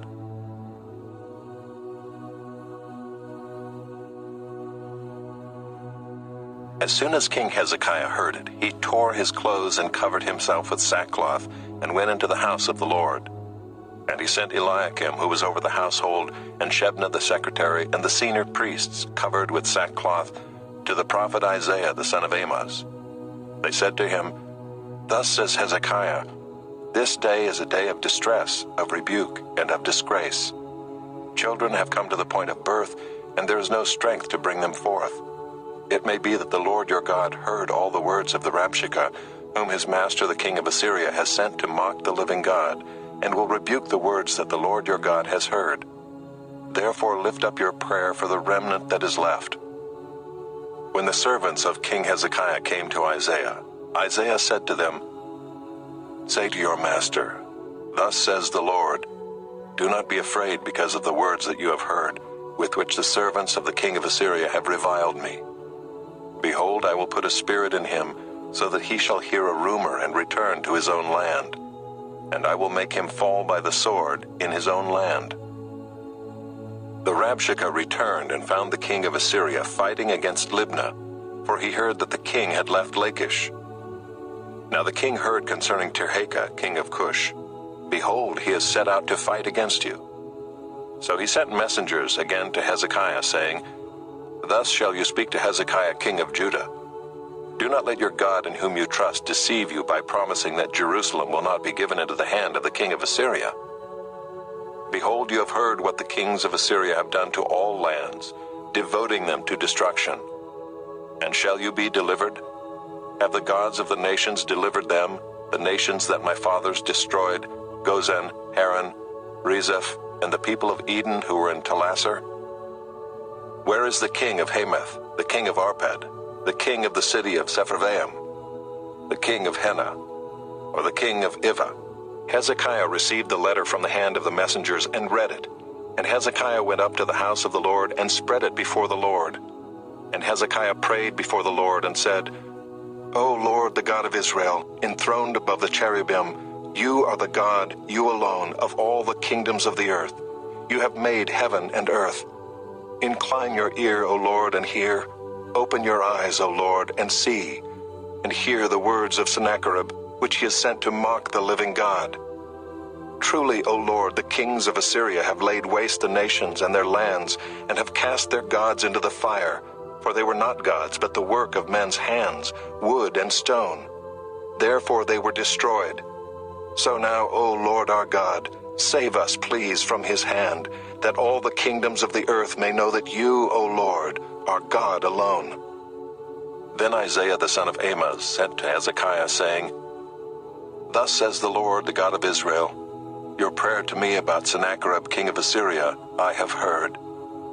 This is the word that the Lord has spoken concerning him. She despises you, she scorns you, the virgin daughter of Zion. She wags her head behind you, the daughter of Jerusalem.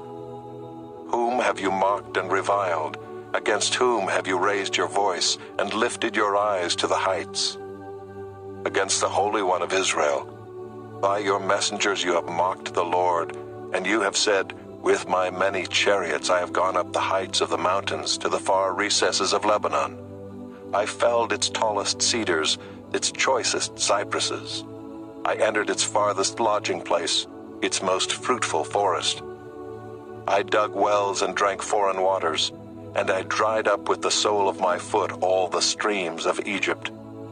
Have you not heard that I determined it long ago?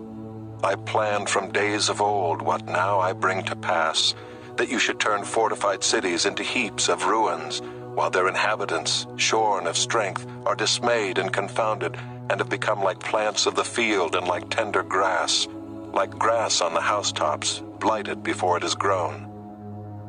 But I know you're sitting down, and you're going out and coming in, and you're raging against me. Because you have raged against me, and your complacency has come into my ears, I will put my hook in your nose and my bit in your mouth, and I will turn you back on the way by which you came. And this shall be the sign for you. This year eat what grows of itself, and in the second year what springs of the same. Then in the third year sow and reap and plant vineyards and eat their fruit. And the surviving remnant of the house of Judah shall again take root downward and bear fruit upward. For out of Jerusalem shall go a remnant, and out of Mount Zion a band of survivors. The zeal of the Lord will do this. Therefore thus says the Lord concerning the king of Assyria, he shall not come into this city or shoot an arrow there, or come before it with a shield, or cast up a siege mound against it. By the way that he came, by the same he shall return, and he shall not come into this city, declares the Lord. For I will defend this city to save it, for my own sake, and for the sake of my servant David. And that night the angel of the Lord went out and struck down 185,000 in the camp of the Assyrians. And when people arose early in the morning, behold, these were all dead bodies. Then Sennacherib king of Assyria departed and went home and lived at Nineveh. And as he was worshipping in the house of Nisroch his god, Adramelech and Sharezer his sons struck him down with the sword and escaped into the land of Ararat. And Esarhaddon his son reigned in his place.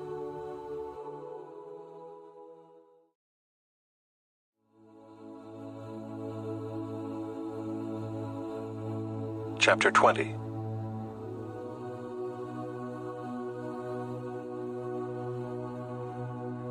In those days Hezekiah became sick and was at the point of death. And Isaiah the prophet, the son of Amoz, came to him and said to him, Thus says the Lord, Set your house in order, for you shall die. You shall not recover.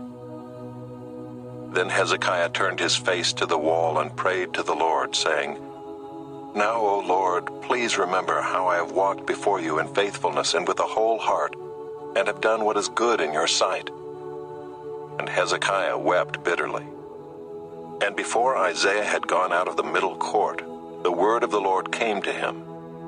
Turn back and say to Hezekiah, the leader of my people, Thus says the Lord, the God of David your father, I have heard your prayer, I have seen your tears. Behold, I will heal you. On the third day you shall go up to the house of the Lord, and I will add 15 years to your life. I will deliver you and this city out of the hand of the king of Assyria, and I will defend this city for my own sake and for my servant David's sake. And Isaiah said, Bring a cake of figs, and let them take and lay it on the boil, that he may recover. And Hezekiah said to Isaiah, What shall be the sign that the Lord will heal me, and that I shall go up to the house of the Lord on the third day? And Isaiah said, This shall be the sign to you from the Lord, that the Lord will do the thing that he has promised. Shall the shadow go forward 10 steps, or go back 10 steps? And Hezekiah answered, It is an easy thing for the shadow to lengthen 10 steps. Rather let the shadow go back 10 steps. And Isaiah the prophet called to the Lord, and he brought the shadow back 10 steps, by which it had gone down on the steps of Ahaz. At that time Merodach-Baladan, the son of Baladan, king of Babylon, sent envoys with letters and a present to Hezekiah, for he heard that Hezekiah had been sick. And Hezekiah welcomed them, and he showed them all his treasure house, the silver, the gold, the spices, the precious oil, his armory, all that was found in his storehouses. There was nothing in his house or in all his realm that Hezekiah did not show them. Then Isaiah the prophet came to King Hezekiah and said to him, "What did these men say, and from where did they come to you?" And Hezekiah said, "They have come from a far country, from Babylon." He said, "What have they seen in your house?" And Hezekiah answered, "They have seen all that is in my house. There is nothing in my storehouses that I did not show them." Then Isaiah said to Hezekiah, "Hear the word of the Lord. Behold, the days are coming when all that is in your house, and that which your fathers have stored up till this day, shall be carried to Babylon. Nothing shall be left, says the Lord. And some of your own sons who will come from you, whom you will father, shall be taken away, and they shall be eunuchs in the palace of the king of Babylon." Then Hezekiah said to Isaiah, "The word of the Lord that you have spoken is good." For he thought, "Why not, if there will be peace and security in my days?" The rest of the deeds of Hezekiah and all his might, and how he made the pool and the conduit, and brought water into the city, are they not written in the book of the Chronicles of the kings of Judah? And Hezekiah slept with his fathers, and Manasseh his son reigned in his place.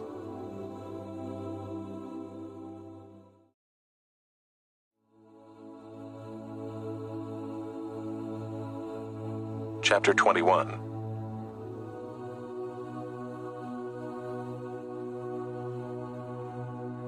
Manasseh was 12 years old when he began to reign, and he reigned 55 years in Jerusalem.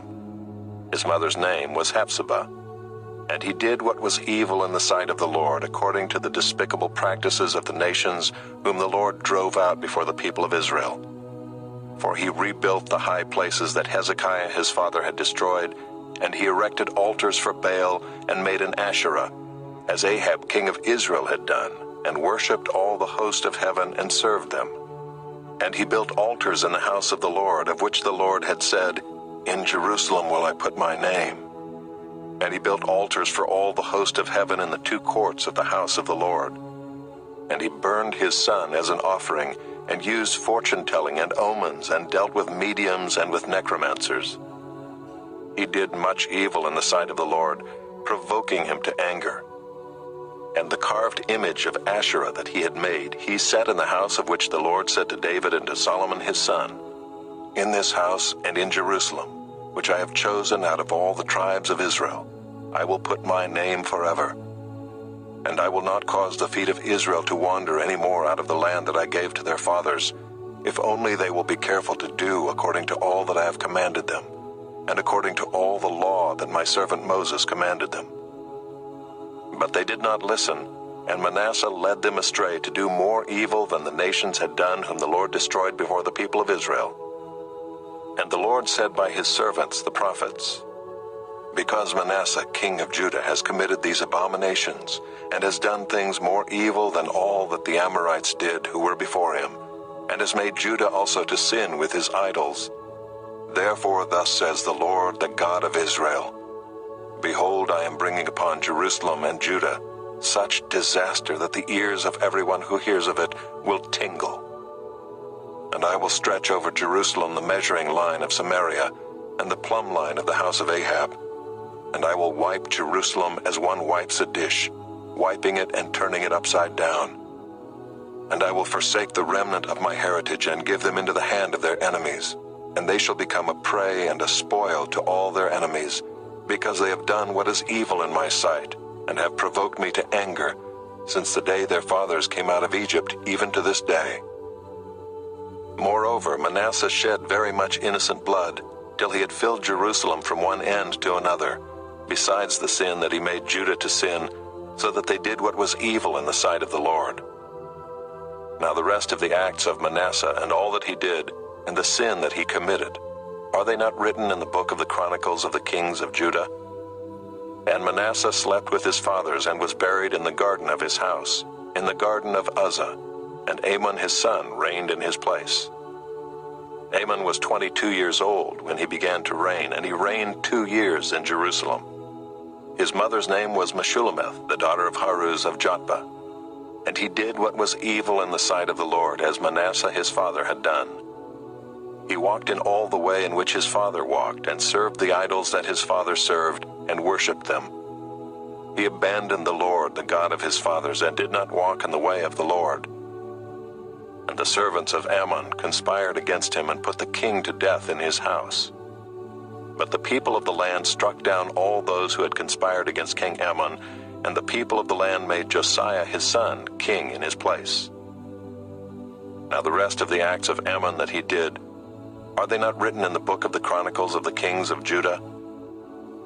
And he was buried in his tomb in the garden of Uzzah, and Josiah his son reigned in his place.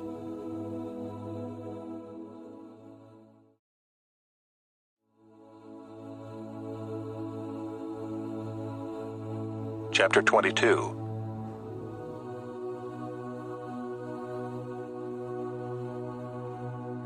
Josiah was 8 years old when he began to reign, and he reigned 31 years in Jerusalem. His mother's name was Jedidah, the daughter of Adaiah, of Bozkath. And he did what was right in the eyes of the Lord, and walked in all the way of David his father, and he did not turn aside to the right or to the left. In the 18th year of King Josiah, the king sent Shaphan the son of Azaliah, son of Meshullam, the secretary, to the house of the Lord, saying, Go up to Hilkiah the high priest, that he may count the money that has been brought into the house of the Lord, which the keepers of the threshold have collected from the people. And let it be given into the hand of the workmen, who have the oversight of the house of the Lord, and let them give it to the workmen who are at the house of the Lord, repairing the house, that is, to the carpenters, and to the builders, and to the masons. And let them use it for buying timber and quarried stone to repair the house. But no accounting shall be asked from them for the money that is delivered into their hand, for they deal honestly. And Hilkiah the high priest said to Shaphan the secretary, I have found the book of the law in the house of the Lord. And Hilkiah gave the book to Shaphan, and he read it. And Shaphan the secretary came to the king and reported to the king, Your servants have emptied out the money that was found in the house, and have delivered it into the hand of the workmen who have the oversight of the house of the Lord. Then Shaphan the secretary told the king, Hilkiah the priest has given me a book. And Shaphan read it before the king. When the king heard the words of the book of the law, he tore his clothes. And the king commanded Hilkiah the priest, and Ahikam the son of Shaphan, and Achbor the son of Micaiah, and Shaphan the secretary, and Isaiah the king's servant, saying, Go inquire of the Lord for me, and for the people, and for all Judah, concerning the words of this book that has been found. For great is the wrath of the Lord that is kindled against us, because our fathers have not obeyed the words of this book, to do according to all that is written concerning us. So Hilkiah the priest, and Ahikam, and Achbor, and Shaphan, and Isaiah went to Huldah the prophetess, the wife of Shallum, the son of Tikvah, son of Harhas, keeper of the wardrobe. Now she lived in Jerusalem in the 2nd quarter, and they talked with her. And she said to them, Thus says the Lord, the God of Israel, Tell the man who sent you to me, Thus says the Lord, Behold, I will bring disaster upon this place and upon its inhabitants, all the words of the book that the king of Judah has read, because they have forsaken me and have made offerings to other gods, that they might provoke me to anger with all the work of their hands. Therefore my wrath will be kindled against this place, and it will not be quenched. But to the king of Judah, who sent you to inquire of the Lord, thus shall you say to him, Thus says the Lord, the God of Israel, regarding the words that you have heard, because your heart was penitent, and you humbled yourself before the Lord, when you heard how I spoke against this place and against its inhabitants, that they should become a desolation and a curse. And you have torn your clothes and wept before me. I also have heard you, declares the Lord. Therefore, behold, I will gather you to your fathers, and you shall be gathered to your grave in peace. And your eyes shall not see all the disaster that I will bring upon this place. And they brought back word to the king.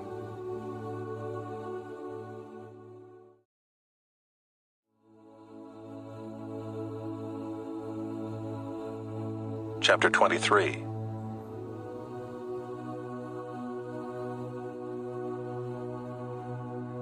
Then the king sent, and all the elders of Judah and Jerusalem were gathered to him. And the king went up to the house of the Lord, and with him all the men of Judah, and all the inhabitants of Jerusalem, and the priests and the prophets, all the people, both small and great. And he read in their hearing all the words of the book of the covenant that had been found in the house of the Lord. And the king stood by the pillar and made a covenant before the Lord, to walk after the Lord, and to keep his commandments and his testimonies and his statutes with all his heart and all his soul, to perform the words of this covenant that were written in this book. And all the people joined in the covenant. And the king commanded Hilkiah the high priest, and the priests of the second order, and the keepers of the threshold, to bring out of the temple of the Lord all the vessels made for Baal, for Asherah, and for all the host of heaven. He burned them outside Jerusalem in the fields of the Kidron, and carried their ashes to Bethel. And he deposed the priests whom the kings of Judah had ordained to make offerings in the high places at the cities of Judah and around Jerusalem, those also who burned incense to Baal, to the sun and the moon and the constellations, and all the host of the heavens. And he brought out the Asherah from the house of the Lord outside Jerusalem to the brook Kidron, and burned it at the brook Kidron, and beat it to dust, and cast the dust of it upon the graves of the common people. And he broke down the houses of the male cult prostitutes who were in the house of the Lord, where the women wove hangings for the Asherah. And he brought all the priests out of the cities of Judah, and defiled the high places where the priests had made offerings, from Geba to Beersheba. And he broke down the high places of the gates that were at the entrance of the gate of Joshua the governor of the city, which were on one's left at the gate of the city. However, the priests of the high places did not come up to the altar of the Lord in Jerusalem, but they ate unleavened bread among their brothers. And he defiled Topheth, which is in the valley of the son of Hinnom, that no one might burn his son or his daughter as an offering to Moloch. And he removed the horses that the kings of Judah had dedicated to the sun at the entrance to the house of the Lord, by the chamber of Nathan-Melech the chamberlain, which was in the precincts. And he burned the chariots of the sun with fire, and the altars on the roof of the upper chamber of Ahaz, which the kings of Judah had made, and the altars that Manasseh had made in the two courts of the house of the Lord, he pulled down and broke in pieces, and cast the dust of them into the brook Kidron. And the king defiled the high places that were east of Jerusalem, to the south of the Mount of Corruption, which Solomon the king of Israel had built for Ashtoreth, the abomination of the Sidonians, and for Chemosh, the abomination of Moab, and for Milcom, the abomination of the Ammonites. And he broke in pieces the pillars, and cut down the Asherim, and filled their places with the bones of men. Moreover, the altar at Bethel, the high place erected by Jeroboam the son of Nebat, who made Israel to sin, that altar with the high place he pulled down and burned, reducing it to dust. He also burned the Asherah. And as Josiah turned, he saw the tombs there on the mount. And he sent and took the bones out of the tombs, and burned them on the altar, and defiled it, according to the word of the Lord that the man of God proclaimed, who had predicted these things. Then he said, "What is that monument that I see?" And the men of the city told him, "It is the tomb of the man of God who came from Judah and predicted these things that you have done against the altar at Bethel." And he said, "Let him be. Let no man move his bones." So they let his bones alone, with the bones of the prophet who came out of Samaria. And Josiah removed all the shrines also of the high places that were in the cities of Samaria, which kings of Israel had made, provoking the Lord to anger. He did to them according to all that he had done at Bethel. And he sacrificed all the priests of the high places who were there on the altars, and burned human bones on them. Then he returned to Jerusalem. And the king commanded all the people, "Keep the Passover to the Lord your God, as it is written in this book of the covenant." For no such Passover had been kept since the days of the judges who judged Israel, or during all the days of the kings of Israel, or of the kings of Judah. But in the 18th year of King Josiah, this Passover was kept to the Lord in Jerusalem.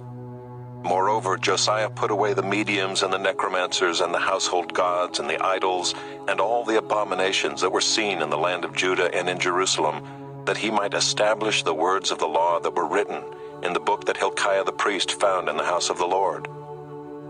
Before him there was no king like him, who turned to the Lord with all his heart, and with all his soul, and with all his might, according to all the law of Moses. Nor did any like him arise after him. Still the Lord did not turn from the burning of his great wrath, by which his anger was kindled against Judah, because of all the provocations with which Manasseh had provoked him. And the Lord said, I will remove Judah also out of my sight, as I have removed Israel, and I will cast off this city that I have chosen, Jerusalem, and the house of which I said, My name shall be there. Now the rest of the acts of Josiah and all that he did, are they not written in the book of the Chronicles of the kings of Judah? In his days Pharaoh Necho, king of Egypt, went up to the king of Assyria to the river Euphrates. King Josiah went to meet him, and Pharaoh Necho killed him at Megiddo as soon as he saw him. And his servants carried him dead in a chariot from Megiddo and brought him to Jerusalem, and buried him in his own tomb. And the people of the land took Jehoahaz the son of Josiah, and anointed him, and made him king in his father's place. Jehoahaz was 23 years old when he began to reign, and he reigned 3 months in Jerusalem. His mother's name was Hamutal, the daughter of Jeremiah of Libnah. And he did what was evil in the sight of the Lord, according to all that his fathers had done. And Pharaoh Necho put him in bonds at Riblah in the land of Hamath, that he might not reign in Jerusalem, and laid on the land a tribute of 100 talents of silver and a talent of gold. And Pharaoh Necho made Eliakim the son of Josiah king in the place of Josiah his father, and changed his name to Jehoiakim. But he took Jehoahaz away, and he came to Egypt and died there. And Jehoiakim gave the silver and the gold to Pharaoh, but he taxed the land to give the money according to the command of Pharaoh. He exacted the silver and the gold of the people of the land from everyone according to his assessment, to give it to Pharaoh Necho. Jehoiakim was 25 years old when he began to reign, and he reigned 11 years in Jerusalem. His mother's name was Zebidah, the daughter of Pedaiah of Rumah. And he did what was evil in the sight of the Lord, according to all that his fathers had done.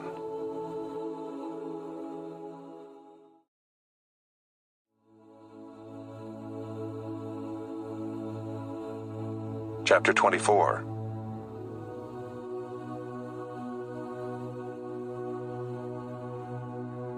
In his days Nebuchadnezzar king of Babylon came up, and Jehoiakim became his servant for 3 years.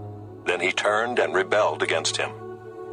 And the Lord sent against him bands of the Chaldeans, and bands of the Syrians, and bands of the Moabites, and bands of the Ammonites, and sent them against Judah to destroy it, according to the word of the Lord that he spoke by his servants the prophets. Surely this came upon Judah at the command of the Lord, to remove them out of his sight, for the sins of Manasseh, according to all that he had done, and also for the innocent blood that he had shed. For he filled Jerusalem with innocent blood, and the Lord would not pardon. Now the rest of the deeds of Jehoiakim and all that he did, are they not written in the book of the Chronicles of the kings of Judah? So Jehoiakim slept with his fathers, and Jehoiakim his son reigned in his place. And the king of Egypt did not come again out of his land, for the king of Babylon had taken all that belonged to the king of Egypt from the brook of Egypt to the river Euphrates. Jehoiakim was 18 years old when he became king, and he reigned 3 months in Jerusalem. His mother's name was Nehushta, the daughter of Elnathan of Jerusalem. And he did what was evil in the sight of the Lord, according to all that his father had done. At that time the servants of Nebuchadnezzar king of Babylon came up to Jerusalem, and the city was besieged. And Nebuchadnezzar king of Babylon came to the city while his servants were besieging it. And Jehoiakim the king of Judah gave himself up to the king of Babylon, himself and his mother and his servants and his officials and his palace officials. The king of Babylon took him prisoner in the 8th year of his reign, and carried off all the treasures of the house of the Lord and the treasures of the king's house, and cut in pieces all the vessels of gold in the temple of the Lord, which Solomon king of Israel had made, as the Lord had foretold. He carried away all Jerusalem, and all the officials and all the mighty men of valor, 10,000 captives, and all the craftsmen and the smiths. None remained except the poorest people of the land. And he carried away Jehoiakim to Babylon. The king's mother, the king's wives, his officials, and the chief men of the land he took into captivity from Jerusalem to Babylon. And the king of Babylon brought captive to Babylon all the men of valor, 7,000, and the craftsmen and the metalworkers, 1,000, all of them strong and fit for war. And the king of Babylon made Mattaniah, Jehoiakim's uncle, king in his place, and changed his name to Zedekiah. Zedekiah was 21 years old when he became king, and he reigned 11 years in Jerusalem. His mother's name was Hamutal, the daughter of Jeremiah of Libnah. And he did what was evil in the sight of the Lord, according to all that Jehoiakim had done. For because of the anger of the Lord it came to the point in Jerusalem and Judah that he cast them out from his presence. And Zedekiah rebelled against the king of Babylon.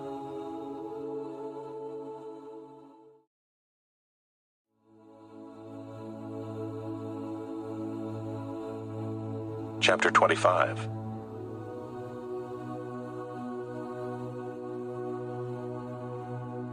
And in the 9th year of his reign, in the 10th month, on the 10th day of the month, Nebuchadnezzar king of Babylon came with all his army against Jerusalem and laid siege to it. And they built siege works all around it. So the city was besieged till the 11th year of King Zedekiah.